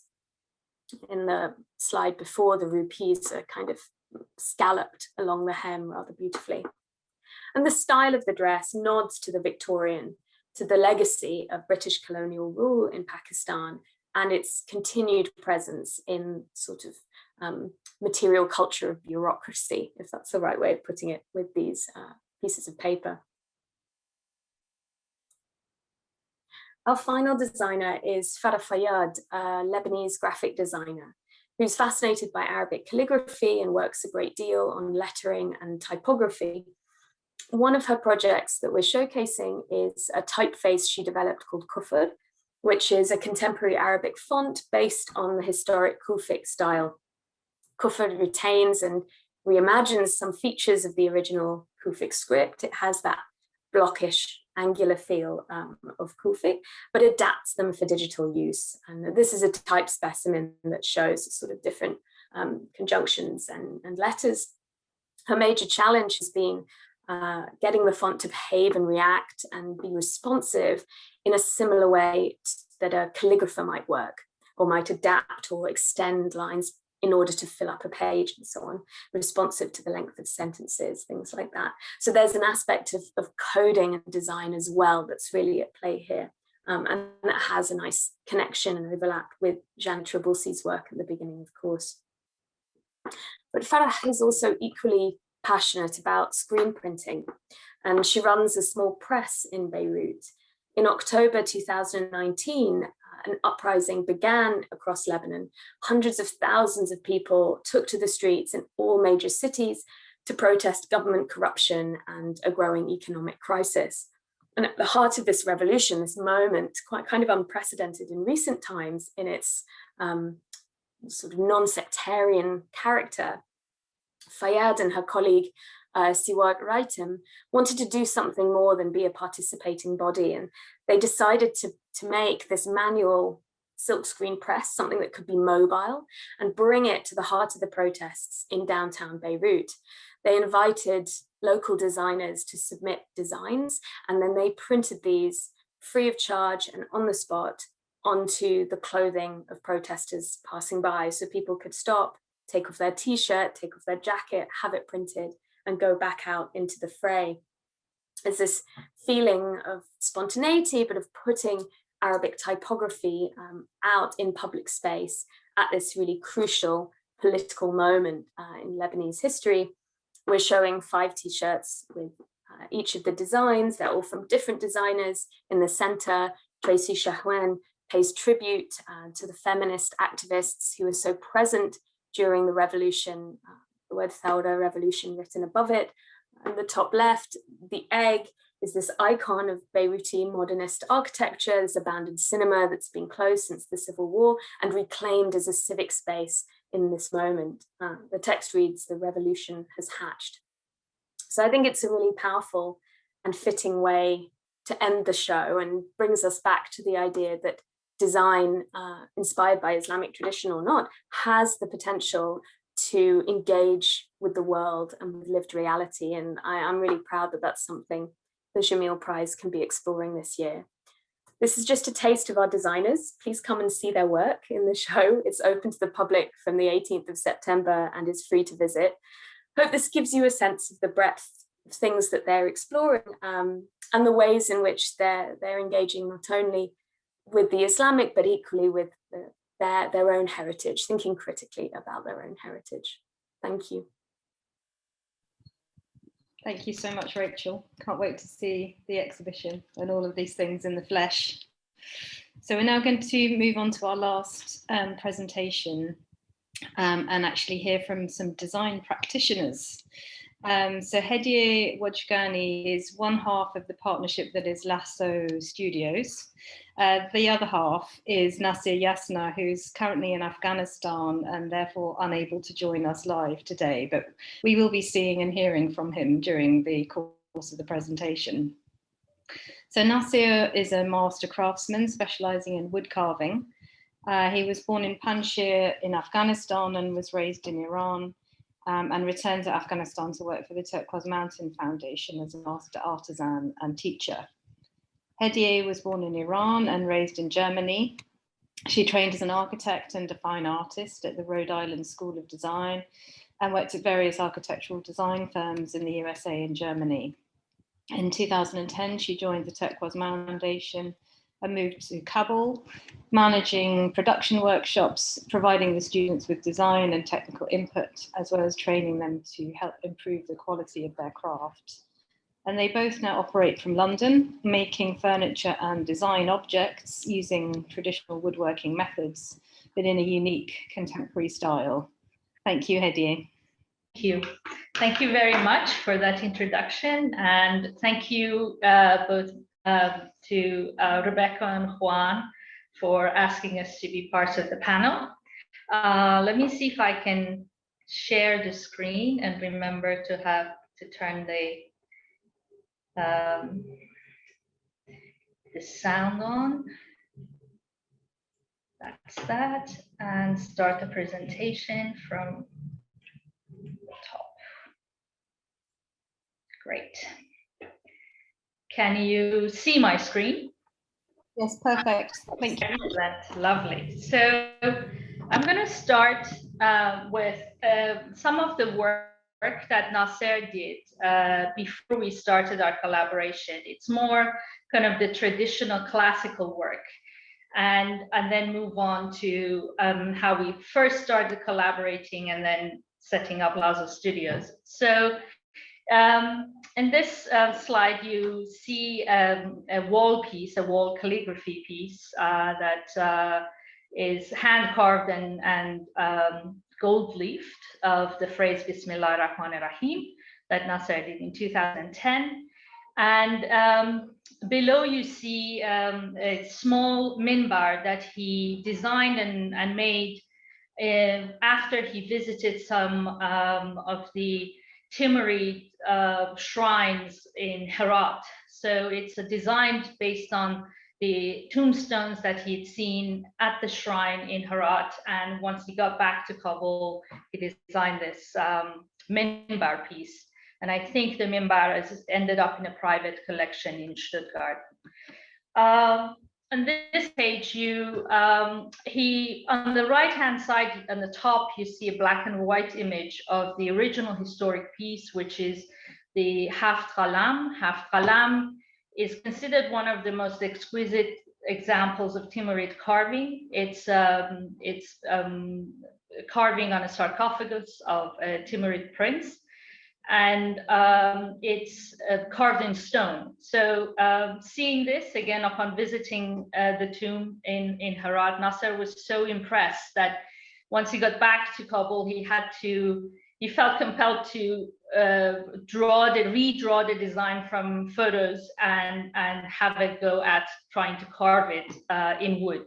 And just translation of material has, kind of posed some teaching lessons for Naseer, and really learning how you change medium, how it affects the design. And at bottom left hand corner, it's another example of one of his classical works, which is a Shamsa designed in Safavid style. This measures roughly 1 meter in diameter. And the bottom right is a kind of floral Kufic panel. The original, again, was from a tomb in white marble. So these are some of the kind of more classical, old school work that Naseer did. And also, I just want to stress that is a kind of, although Naseer is a trained carver, kind of versing himself in this kind of historic era styles is very self-taught. So that's some of the earlier work. In this, a couple of years ago, V&A did a short video of Naseer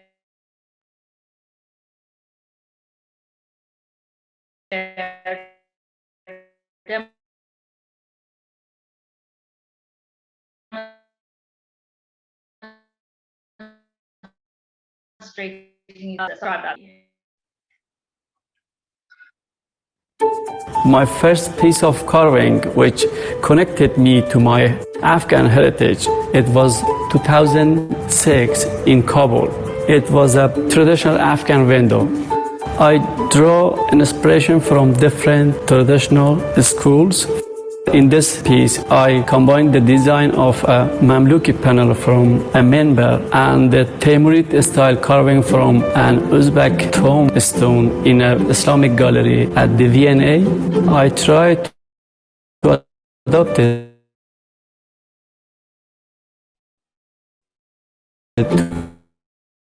to my own style. This type of carving have a 4 stage. First, I draw a design on a piece of timber. Second stage, I carve the outline to define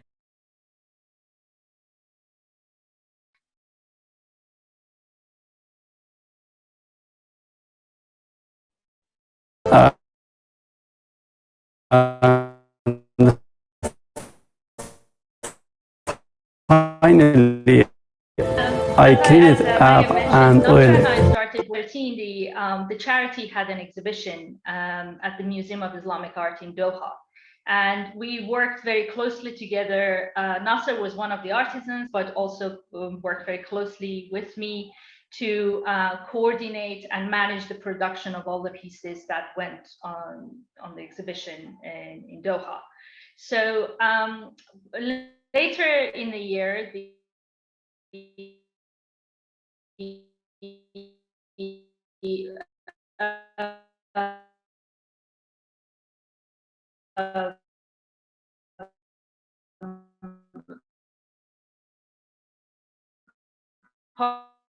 part of the galleries downstairs, which would be jolly lattice making, Nuristani chip carving, and classical carving. So normally a shamsa is a small 2-dimensional, delicate, ornamental piece that kind of adorns the pages of the Quran. And we decided to blow it up and make it 3-dimensional and make it into a functional object that would contain lots of books. So this bookcase measures about 2 meters in diameter, and you can see it being installed, so it gives you a sense of scale. It has a kind of ring of kind of light boxes in the center, and then the boxes that you can put your books in.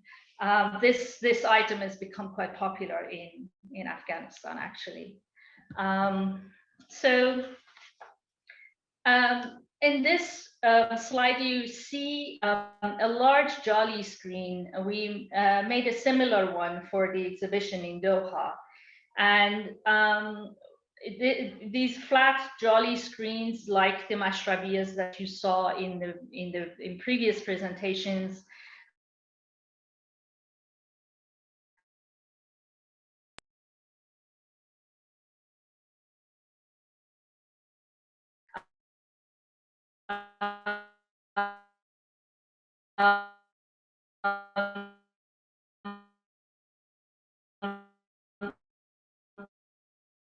Islamic culture, football inspiration from the geometry of the football, and made House Museum catching a bit of morning light in autumn. And a couple of years later, he got the opportunity to improve on the initial kind of design and make a larger, more refined version that then traveled to different exhibitions in different countries around the world. Here on the top right-hand corner, you see it's on display at Buckingham Palace, and in the bottom image, you can see it still under construction in the workshop. So in 2016, Naseer relocated to London, and we started setting up Lazo Studios. And some of the first works we did as Lazo Studios were a series of sculptures based on Nuristani figures. Now, Nuristan is a remote part of Eastern Afghanistan. They have their own particular culture and language, and they are one of the last kind of people in that region that converted to Islam as late as, I think it was 1890s. And before they converted to Islam, they would carve these really impressive figures out of tree trunks and they had cultural significance for them, kind of mythical and folklore significance in their culture. And the problem is that now you can hardly ever get any Nuristani person carve these figures. They're very conscious about the fact that they are converted to Islam and they no longer practice the making of figures. So we decided, as a way to record and preserve some of the knowledge of making these figures, by making a series of sculptures that reinterpret and use some of the language and patterns and forms that they use in their figures in our sculptures, in our kind of first series of collections. So here in the center, you see a traditional Nuristani figure. It's unusual. Normally, they are individual figures. But here, the couple, they are supposed to be a couple of men wrestling, friends wrestling. And so we made and at the same time as we were thinking of making this, I must add, there was an exhibition of Alberto Giacometti's work at Tate Modern. And it was the first time Naseer was encountering Giacometti's work and was very touched by what he saw. And we decided to play with the idea of the proportions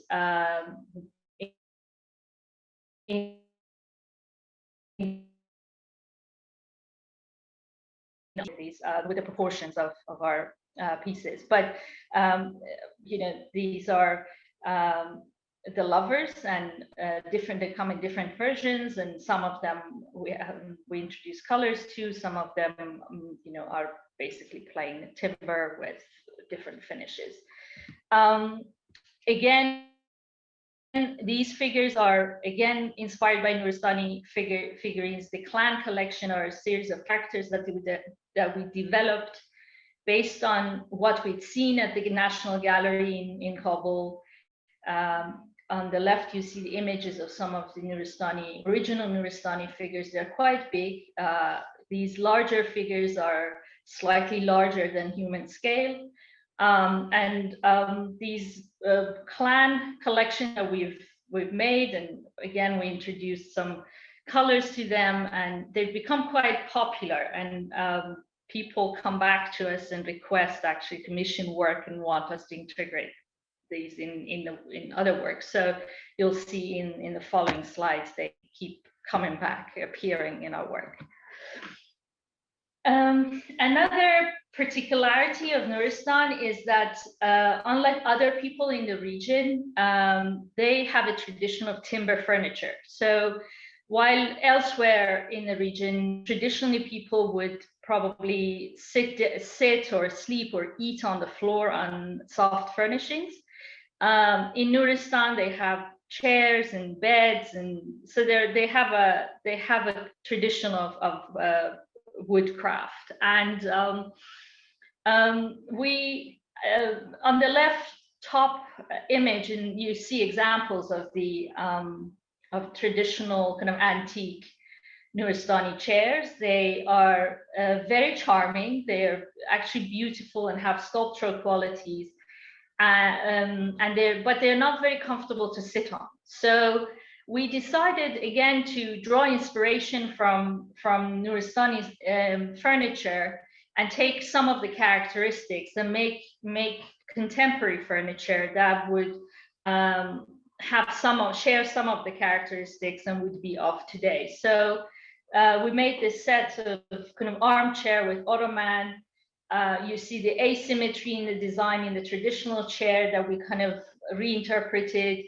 And chip carving is very, very much connected to Nuristan. Chip carving in Afghanistan is very much connected to Nuristan. And in the backrest here, you see that they normally would decorate their surfaces with chip carving using folks motifs.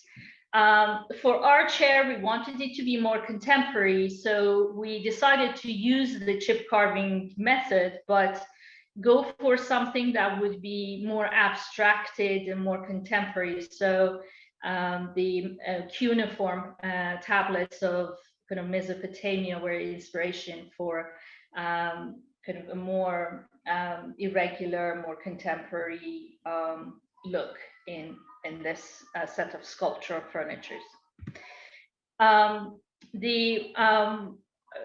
Again, continuing with the idea of asymmetrical furniture, this small console table kind of borrows from the vernacular architecture of Nuristan. They have these beautiful carved columns, and then the post or the capital is quite elaborate, and the idea is an abstracted tree holding up the kind of the roof of the dwelling. So here we reinterpret and adapt that kind of those architectural elements in this piece of furniture.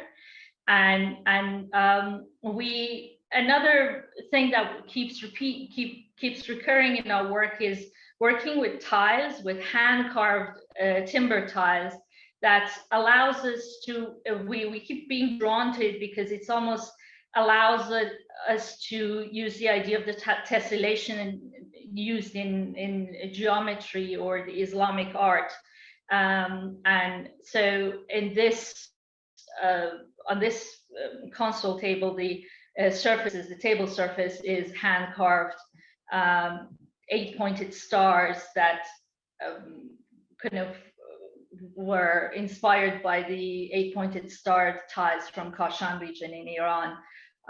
These are the tiles that I have never been to Kashan, so I saw these at the Museum of Islamic Art when we were there, and took that photo. So yeah, these kind of we draw inspiration. It's very eclectic, very kind of whatever that at the moment with the project feels right, we reference in the work. This 4-poster bed is an example of a client who has been inspired by previous work, and so they came to us and wanted a very simple 4-poster bed, or wanted us to incorporate characters from the clan in this. So and we delivered. It's a simple bed, but it's all hand hewn. The posts are extrusions of extruded tapered octagons crowned by heads of 4 of the characters from the clan, and then the bed gets a dusting of 8-pointed stars, again like the idea of the constellation of stars. Here you see in the top left the image of inside a hammam, a bath in Alhambra. So it's that's kind of the client's exactly what the client wanted, and it was fun piece to make for us. Again, the clan reappears. This is our chess set, the Whirling Dervishes chess set, where the abstraction of the body of the chess figurines are they borrow from the form of the garment of the dervishes when they perform the dance of Sama. And the chessboard itself, again, is a kind of hand-carved timber tiles. They're faceted in the corners, and they play a kind of subtle Escher-like trick on the eye when you see them up close.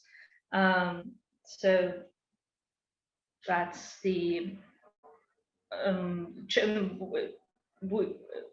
of a small board game, and carrying on the idea of the board game, this is another commissioned piece of work. It's a backgammon board. The client wanted the design to relate to the areas of kind of Syria, Lebanon, Palestine. And we decided to adapt and develop a couple of motifs from embroidery patterns from the region, and adapt them to design the actual board of the backgammon board. And for the exterior of the board, we reference the keffiyeh scarf patterns, again in the form of the hand carved timber tiles. And here you see the finished piece. The theme inside of the board is the theme of kind of an enchanted orchard.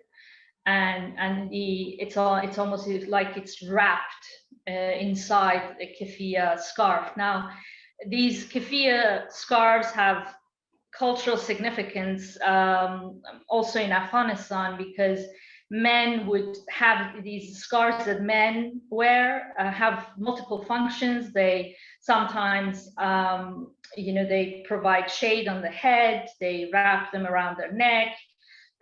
When they wash their hands, they often use them. If there are no towels, they use them as towels to dry their clean hands, or they use them as prayer rugs to pray on when they are not clear, whether the surface they're praying on is clean. And they sometimes wrap things inside them and carry them. So it's that the idea of that was quite meaningful to incorporate in this design of this board piece.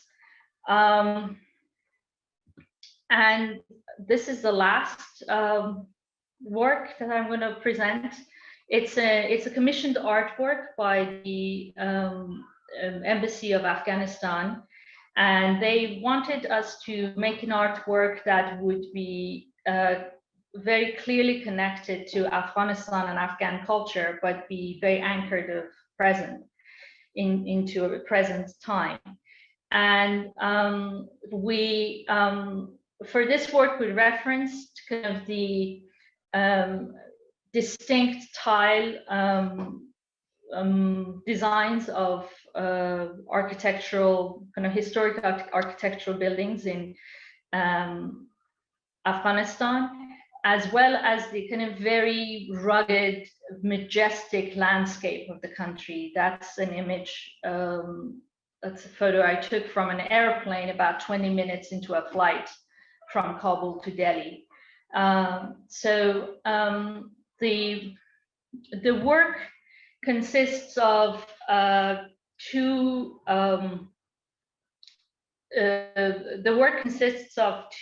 parts, the upper part and the lower part. The upper part is the jolly, multi-layered jolly screens, and the lower part are hand-carved solid tiles. And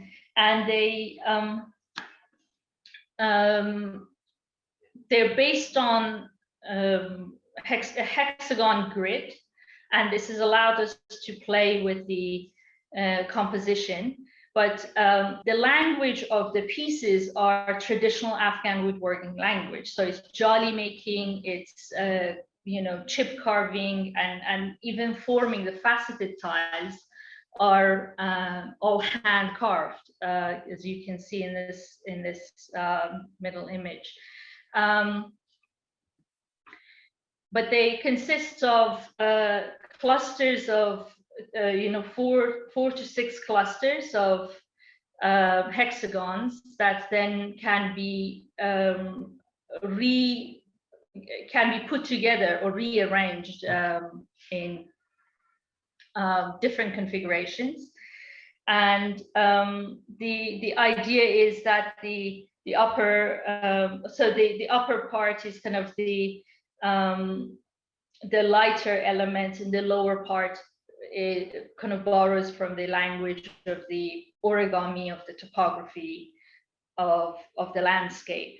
And so using this hexagonal grid, we have managed to make 3 types of tiles, the jolly, chip carving, and faceted tiles, and then to use them to create an organic abstract composition that is a colorful patchwork that is meant to represent the idea of the dynamism of a young Afghan culture, while recognizable language is used, so people would recognize the patterns of the jali or the chip carving as these elements in Afghanistan, historic Afghan or traditional Afghan architecture.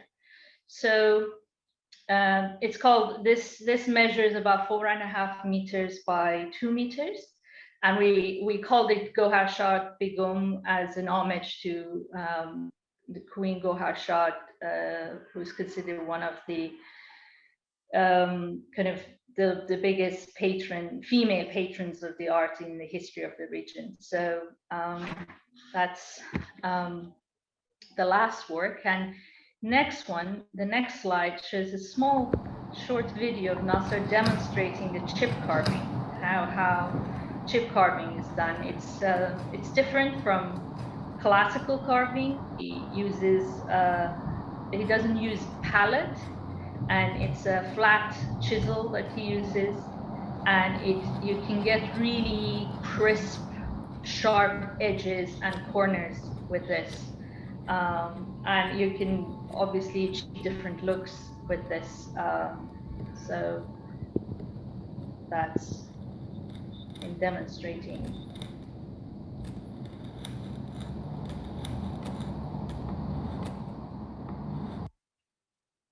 And that's it. Thank you very much. Thank you.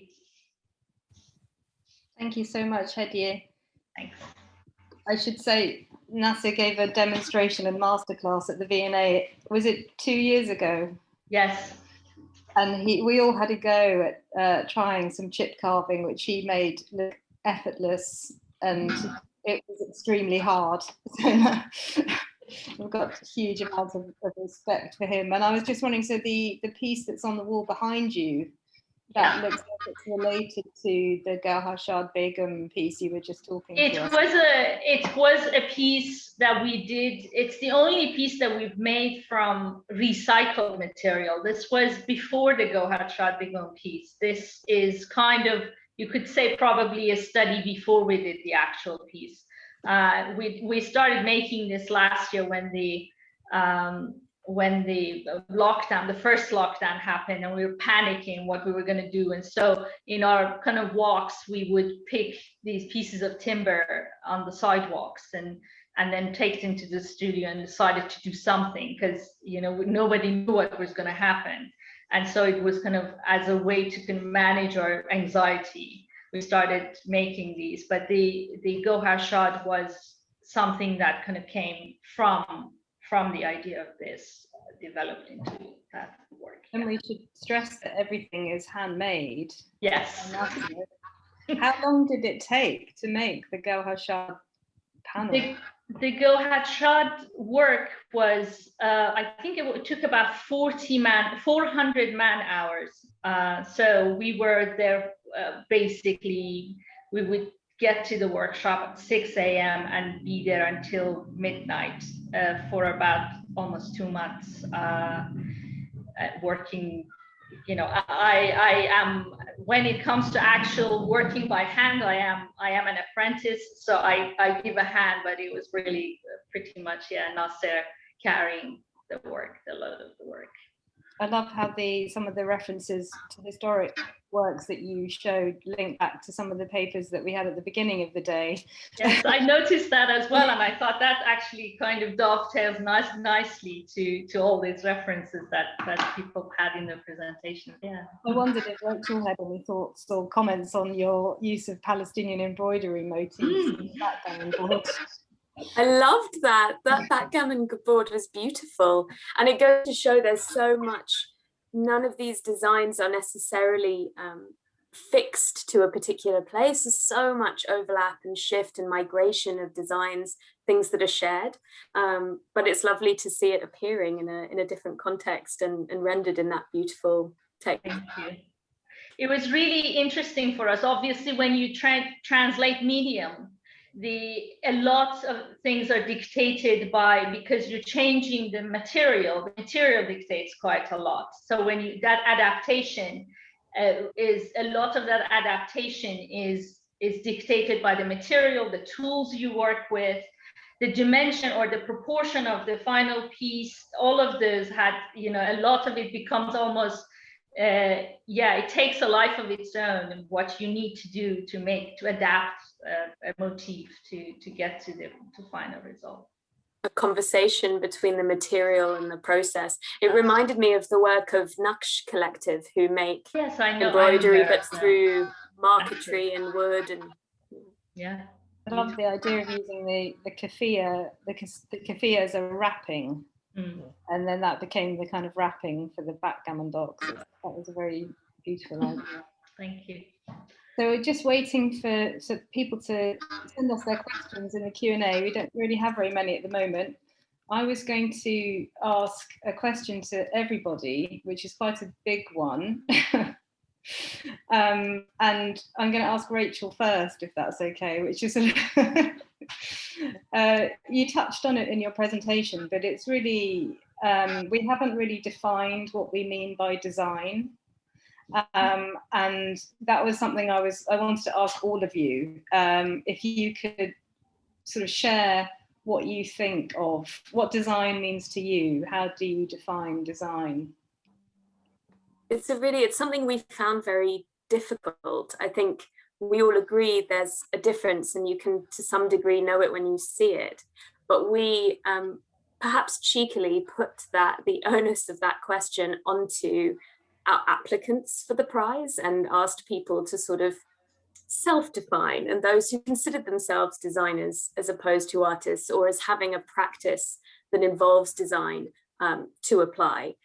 It's often quite subtle. There are obvious disciplines that have a different kind of training, thought, relationship to material, relationship to ideas, from fine art or contemporary art as we might see it. I guess the prize, I should say, wanted to focus on design this year, in part because we felt it had been underrepresented in previous years. The Jameel Prize had been more contemporary art focused, and to celebrate those disciplines on their own terms felt important.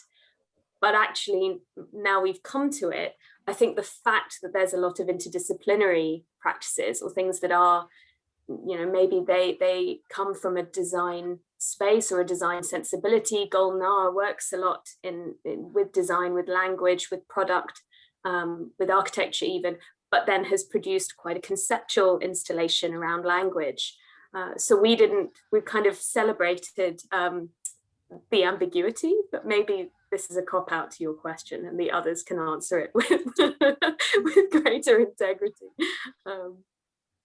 Someone else take over. What do you think? Would you like to sort of talk about it from your point of view?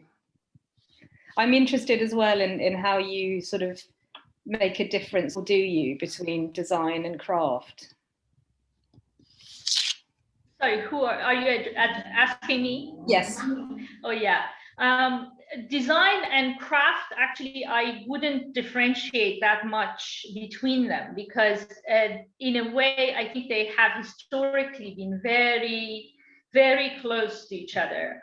Design and art is different, and I would try to define design as something probably distinct from art, in the sense that design has an end goal, has a very clear idea from the outset about what the end result, not in terms of the actual design of it, obviously, because it's a design process that you explore the process, but it responds to a need that is described in the brief, whereas you can obviously employ artistic process to explore or develop the process of design, but art is a lot more. It doesn't need to answer any external requirements, answer to external briefs and external requirements. It can be a lot more intuitive and free flowing, and so. But for me, as as a practitioner, it's very, craft and design themselves are very much hand in hand. And I see, as someone who has been trained as a designer, who is not a craftsperson, but has been now for almost 10 years working very closely with the craftsman, that the way I design now is very different from the way I designed before I worked so closely with the craftsman. My understanding of craftsmanship has really enriched my way of designing. And that's something that I wish that I had probably experienced more in the design school and had been stressed more in design school. Because an essential part of the design process is actually making it work, isn't it? Yes, and understanding the material. That level of understanding of a material comes from engaging with it at the crafts level, to be able to understand what it can do, what it cannot do, and then when you try to force it to do something, how can you get it to do something that, you know, how can you manipulate it? All of that comes from a very intimate knowledge of the techniques of the craftsman to be able to do that. Yeah, I think there's been a sort of impression historically that craftsmen don't use their intellect when they're making the work. So think about craft historically as well as today. Would anyone like to answer my difficult question next? Melanie, you're muted. I know. I was just sort of... Kathryn, I'm going to let Kathryn go first. Okay. I was just kind of scribbling some thoughts about seeing it through sort of Owen Jones's perspective. And I think that he was trained as an architect, but he worked very broadly across all kind of mediums. And I think he was of a sort of generation that took a very holistic approach, that if you're creating a building, then you should also take responsibility for what it looks like inside. So all the things, the decorative elements, the design, the furniture, the wallpapers, the ceiling, you know, every individual element should be a part of that entire vision, really. And that was very important for him. And I think at that point, in the sort of mid-19th century, the sort of sense of disciplines that design was separate from all these things, you know, I don't think that was quite so worked out. You know, I think they were sort of still making things up. You know, industrial design was sort of taking off, and you could be involved with that. And the fact that he was a printer as well, you know, he had so many different elements, that this idea that in order to produce the book that he wanted to produce, to demonstrate the richness of the Islamic design he'd found in the Alhambra, that he tried to go into printers and they couldn't do what he wanted. So he actually worked out how to mix his own inks and actually print these things on his own, and he set up his printing presses. That's really sort of getting involved with it in a level of understanding of what you can do with the process, that, you know, it in that way it's sort of a precursor of kind of William Morris, and, you know, he was involved in printing, and it's that sort of sense of the craftsmanship of being integral. So I think sort of design encompassed the whole process for him, really. Do you think, was Jones, I mean, you just mentioned William Morris, but was Jones unique in his day to having that kind of approach, or were there other people like him that got so hands-on in the design process?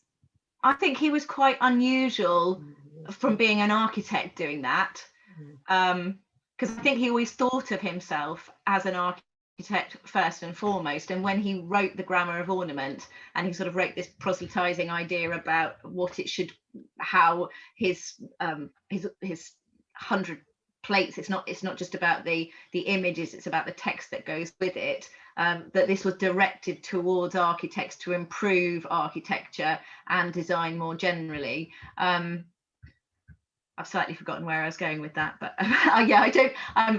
How unusual was he? Yes, yeah, I'm trying to think of other examples, and I can't really think of any off the top of my head, though. I suppose someone like Christopher Dresser is sort of picking up where where he's going, and then you get into the arts and crafts, and they're taking that forward, but they don't really engage in industrial design in the way that Owen Jones does. And I think that's what sort of marks him out, the way that he was designing for everybody. You know, that at one extreme he was designing rooms for the Hedieh in Egypt, you know, for the opening of the Suez Canal, the building there, and in just the most expensive woods, and you know, whatever money could buy was no object. And at the same time he was designing sort of playing cards you might find in a sort of middle class house in Clapham. You know, it's that breadth, I think, that sort of marks him out. Melanie, do you want to have a go at Yeah, that? I will. Can I just ask you, is the biscuit tin in the V&A? Where is the biscuit tin? It is. Yeah. Oh, good. Yes, I found it on the, yes, I found it on the. Know what superior reading biscuits tasted like. They sound quite interesting. Yes, they do. Yeah, that tin one is it's on the website, the V&A collection website. Good, go and have a look. Well, I was just thinking about this because obviously Leighton was trained principally as very much as a classical tradition in Italy and in Florence and in Brussels, and as a painter. And he didn't really, I mean, his practical skills were as a painter and obviously as a sculptor. So you saw that bronze I showed. But then, of course, you know, he puts together his house, and he puts it together meticulously, and obviously not just the Arab Hall. Every aspect of it is guided by, I mean, Aitchison is very clear about this. He says that Leighton was involved in every single aspect of its design, construction. He was the ultimate, he was obsessive about it. But he's also, Leighton himself gives very much kind of credit to all of the different individuals. And he says it's nothing to do with me, it's to do with De Morgan, it's Walter Crane, it's Aitchison. He can hands over the responsibility. And yet we know that behind all this, he's pulling every single string and he's making it all happen. So I'm a bit tortured. I was just thinking, how is he really a designer? And so far as he creates the house, yes, he's the designer because he makes everything that is around him, and it's very precisely organized. But he also wants to credit all of the people who do it with him. You know, he brings in a lot of craftsmen and individuals to work with him. And whether he's what he contributes in terms of design, well, just the survival of Leighton House, really, because I think his paintings are paintings in a very traditional way, which, you know, for decades was completely ignored and absolutely just, you know, what everybody thought about it. You know, people didn't rate or respect Leighton's paintings. It's only relatively recently that his paintings have been properly appreciated. You mentioned, obviously, you talked about William De Morgan. Is there any evidence that De Morgan had sort of engaged with Middle Eastern tiles before he worked with Leighton? I really struggled to find, that's exactly what I wanted to find. But in fact, when he starts on the commission, he's a relative newbie. He's been working with William Morris, and he's been working on glass actually with Morris. He doesn't do really ceramic, but he's then opened his workshop in his kiln in Cheney Row. But I think for me, the designs that you see that come after he's done Leighton House, it's almost for me as if that was the kind of basis of his entire contribution, and all of his designs seem to me to have been inspired by this incredibly close work. Then he had to meticulously almost map out all the tiles in order to think. We don't actually know how the installation was made, and it's very confusing because we have drawings from different periods, and and obviously the addition of tiles coming in at different times. And we don't know exactly when De Morgan started on the work, but I imagine he was in at the beginning because they had to map out how they were going to arrange the tiles they had. Then more tiles come in, and they're sort of, still. So interestingly, for instance, in the balcony upstairs, there are some pieces of tile just on one of the sides, which come from the panel that came in afterwards, which is over the sort of alcove in the center of the west wall. So the whole thing was, on the one hand, planned, and on the other, it was piecemeal. And I think as far as you asked me about De Morgan, I think De Morgan's entire output after that was very much kind of inspired by the work that he did on those tiles. They really, really fed into his imagination, and the colours too. Really amazing. I want to give all the panelists the opportunity to ask questions of each other. So be thinking about that. But while we're talking about Leighton House, we've had this question earlier about the refurbishment project. And maybe, Melanie, now you could say a few words about the renovations that you've been doing. Well, any of you who've been to Leighton House know that there was a program of refurbishment, conservation, restoration, which started in about 2008 and the house was reopened about then. That was a very extensive program because it had been in a really bad shape before then. And so what's happened now is the third phase of that conservation and refurbishment, and what we decided to do was to remove all the slightly more unsightly and less sympathetic additions that were made in the 50s, which were on the eastern end, so on the opposite end to the Arab Hall. And actually, at the time of Leighton, that was 2 iron pillars which supported the studio above.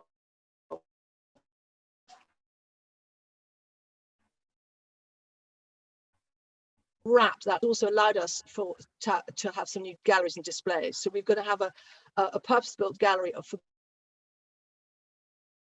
drawings. So all of Leighton's drawings are now coming back to the house and will be available for study. And we're also going to have a cafe, which is something we've never had before, which is going to occupy this new space. And where around the walls, there are going to be displays, different displays. One of them is actually some De Morgan pieces that are coming back to the house. And another one is going to be on Leighton's travels in the Middle East. The sort of most of which are known from his letters, but we've now managed to map out fairly well exactly what he did and when, and some of, obviously some of the pieces that he bought, and in fact some of the pieces that he bought ended up in the V&A too. So there was at the time of his death, the V&A acquired some of them. So that will show, all of these pieces will be able to be kind of slightly displayed properly, and the whole Middle Eastern experience will now be explained in a way that it wasn't before. And I can't give you the exact date because I haven't been told the exact date, but I know that it's in the beginning of next year.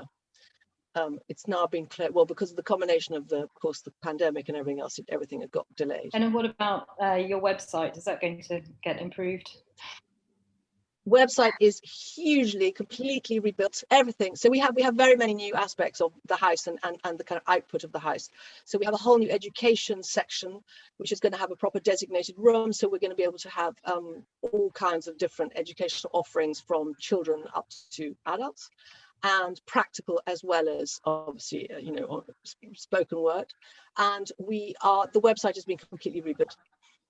This is altogether new. People here internationally who are saying that they wish they could see the house, and hopefully they'll. Well, please come to London. Come to London in 2022 when all this nightmare is over, and come and visit. As soon as our doors are open, we'll be making a big noise about it. So, does anybody want to ask any of the other speakers anything, or raise any other issues? I want to ask Kathryn about these seaside spaces, and that was such an interesting glimpse at the very end. How does that research relate to your work on Owen Jones? Yeah, so I was sort of doing the two things concurrently. So before I started my PhD, I had this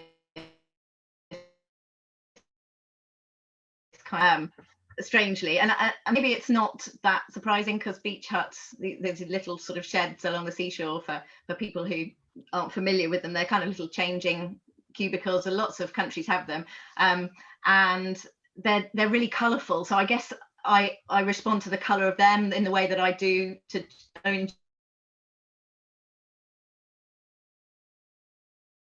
Started researching seaside architecture whilst I was doing my PhD.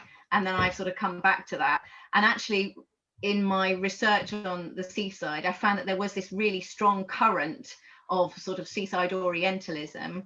And actually, it started not with the Brighton Pavilion, which is a kind of, it was built for the Prince Regent in Brighton, sort of very Indian. It's got a Chinese interior, but it's the obvious kind of Oriental precedent. Actually,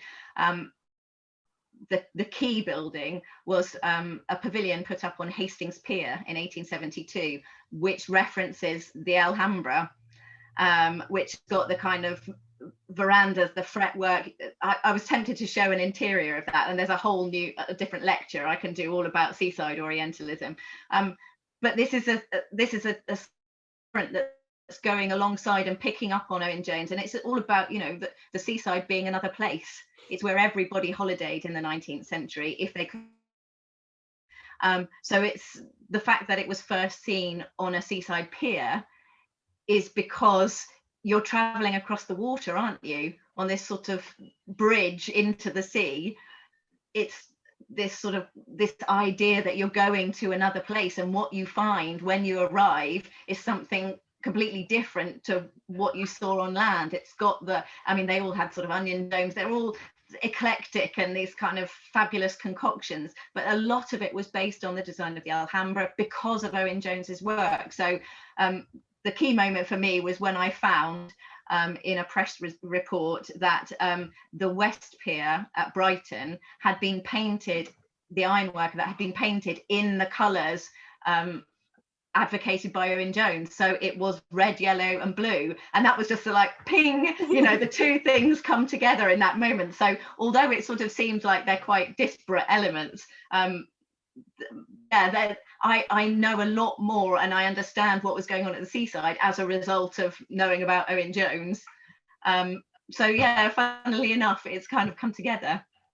Do you think, sorry to interrupt, do you think that maybe this also played into the whole decor of ships? Because we have all this evidence of, I showed Titanic, but I mean there were many ships, and De Morgan had a commission to decorate the inside of, you know, to do tiles for many ships, and his designs were, well, the names of the ships were very often extremely kind of, you know, they were countries, or they were sort of Arabia and Persia, and, you know, they were sort of glamorous, over there, exotic, perceived as exotic, and then the interiors were made to match. Yeah, I'm sure. Yeah, that would be a fascinating subject to research more, definitely. Yeah, hadn't thought about that. Thank you. Definitely want to come to a study day on seaside Orientalism. yes, great idea. I have a question for Melanie. Melanie, you were saying that there were other houses similar to Leighton at the time. Were they mostly in the UK? I mean, was that a British thing, or would we have something similar in France or other European countries? We have them in France, where the Pierre Loti built an interior. Then we have them in Switzerland. We have them in Italy with the Castello Stamezzano. There was a moment when, I mean, we have them also in places like, even in Cairo, we have kind of Orientalist interiors happening, even in, so it's actually, it's a movement that's going it's quite widespread. It's only the wealthy generally who can afford to do these incredibly glamorous all over recreations. But I suspect that there might also have been rooms as well, along the lines of, for instance, Dylan's studio, and they've just disappeared, and we don't even necessarily have too many records. So I think more research will uncover more humbler sort of one space, one room designs, as well as you know, the big houses that I refer to. There's a phenomenon of niches, isn't there? The Orientalist niche in somebody's house, which, you know, is often cornered off by a Mashrabiyah screen that you could buy on Liberties. Exactly, and of course you're right. Liberties was full of, and also the question is, these tile designers. I mean, I literally could only mention one, but they weren't, you know. So for instance, Minton Hollins and Co. had few pages of designs, and all of the tile makers all had Persian, in other words, Islamic recreations, and so if you had a kind of Persian style, you know, section in your house, presumably then you also might have gone off and bought one of those, you know, poly-lobed stools, you know, that we saw in photographs, and any of the other things, as you say, the Liberties were sort of selling. I haven't had time to do any, I long to go and look in the archives of Liberties, actually. Have you done that, Kathryn?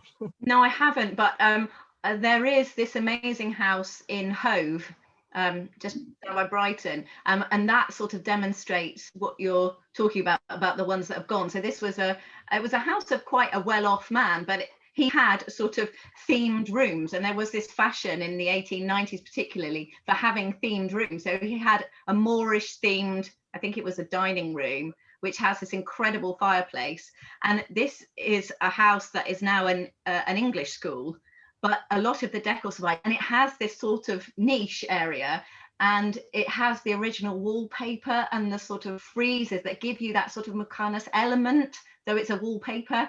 And that's really fantastic, and it is possible to go and visit that. So I'd love to know about that. That would be fascinating.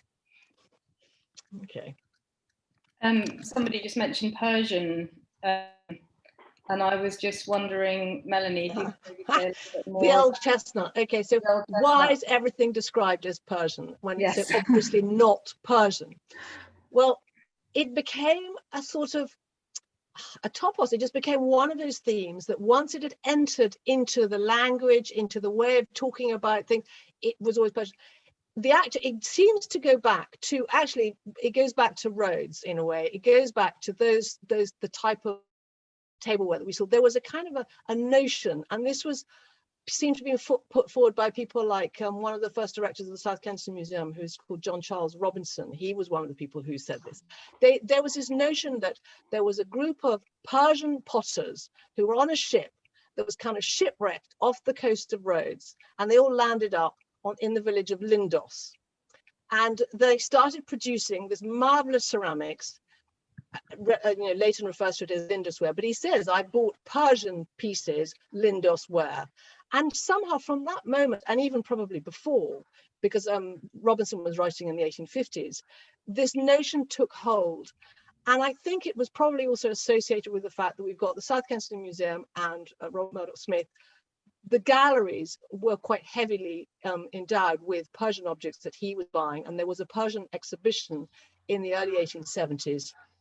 And I think there was this kind of privileging of Persian craftsmanship, design, and art by people like William Morris, who famously went on record in the 1870s as saying, Persia is a holy land for us designers. And actually Dresser says something not dissimilar to that.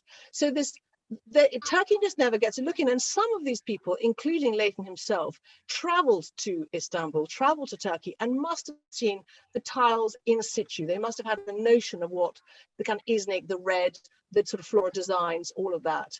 But in Damascus, he must have seen the Damascus tile. So nevertheless, it just all got bundled up somehow as being Persian. And once that word entered into the language, the tile manufacturers picked up on it, the newspapers picked up on it, and it just sort of ran and ran. And it wasn't until much later when the kind of art historical study of ceramics really developed, and people like Lane, various scholars talked about it, and it was then finally disassociated from this Persian umbrella where it had all been bundled up. We've got a question about Shangri-La in Hawaii, and we happen to have the curator of Shangri-La here with us. So she's agreed to answer the question. I'm wondering, Juan, is there a way to make Leslie Mickelson visible to everybody? Do I allow her to talk? Leslie, can we hear you? So the question is there any cross-pollination between Leighton House and Shangri-La in Hawaii? Yes. Hello, Leslie.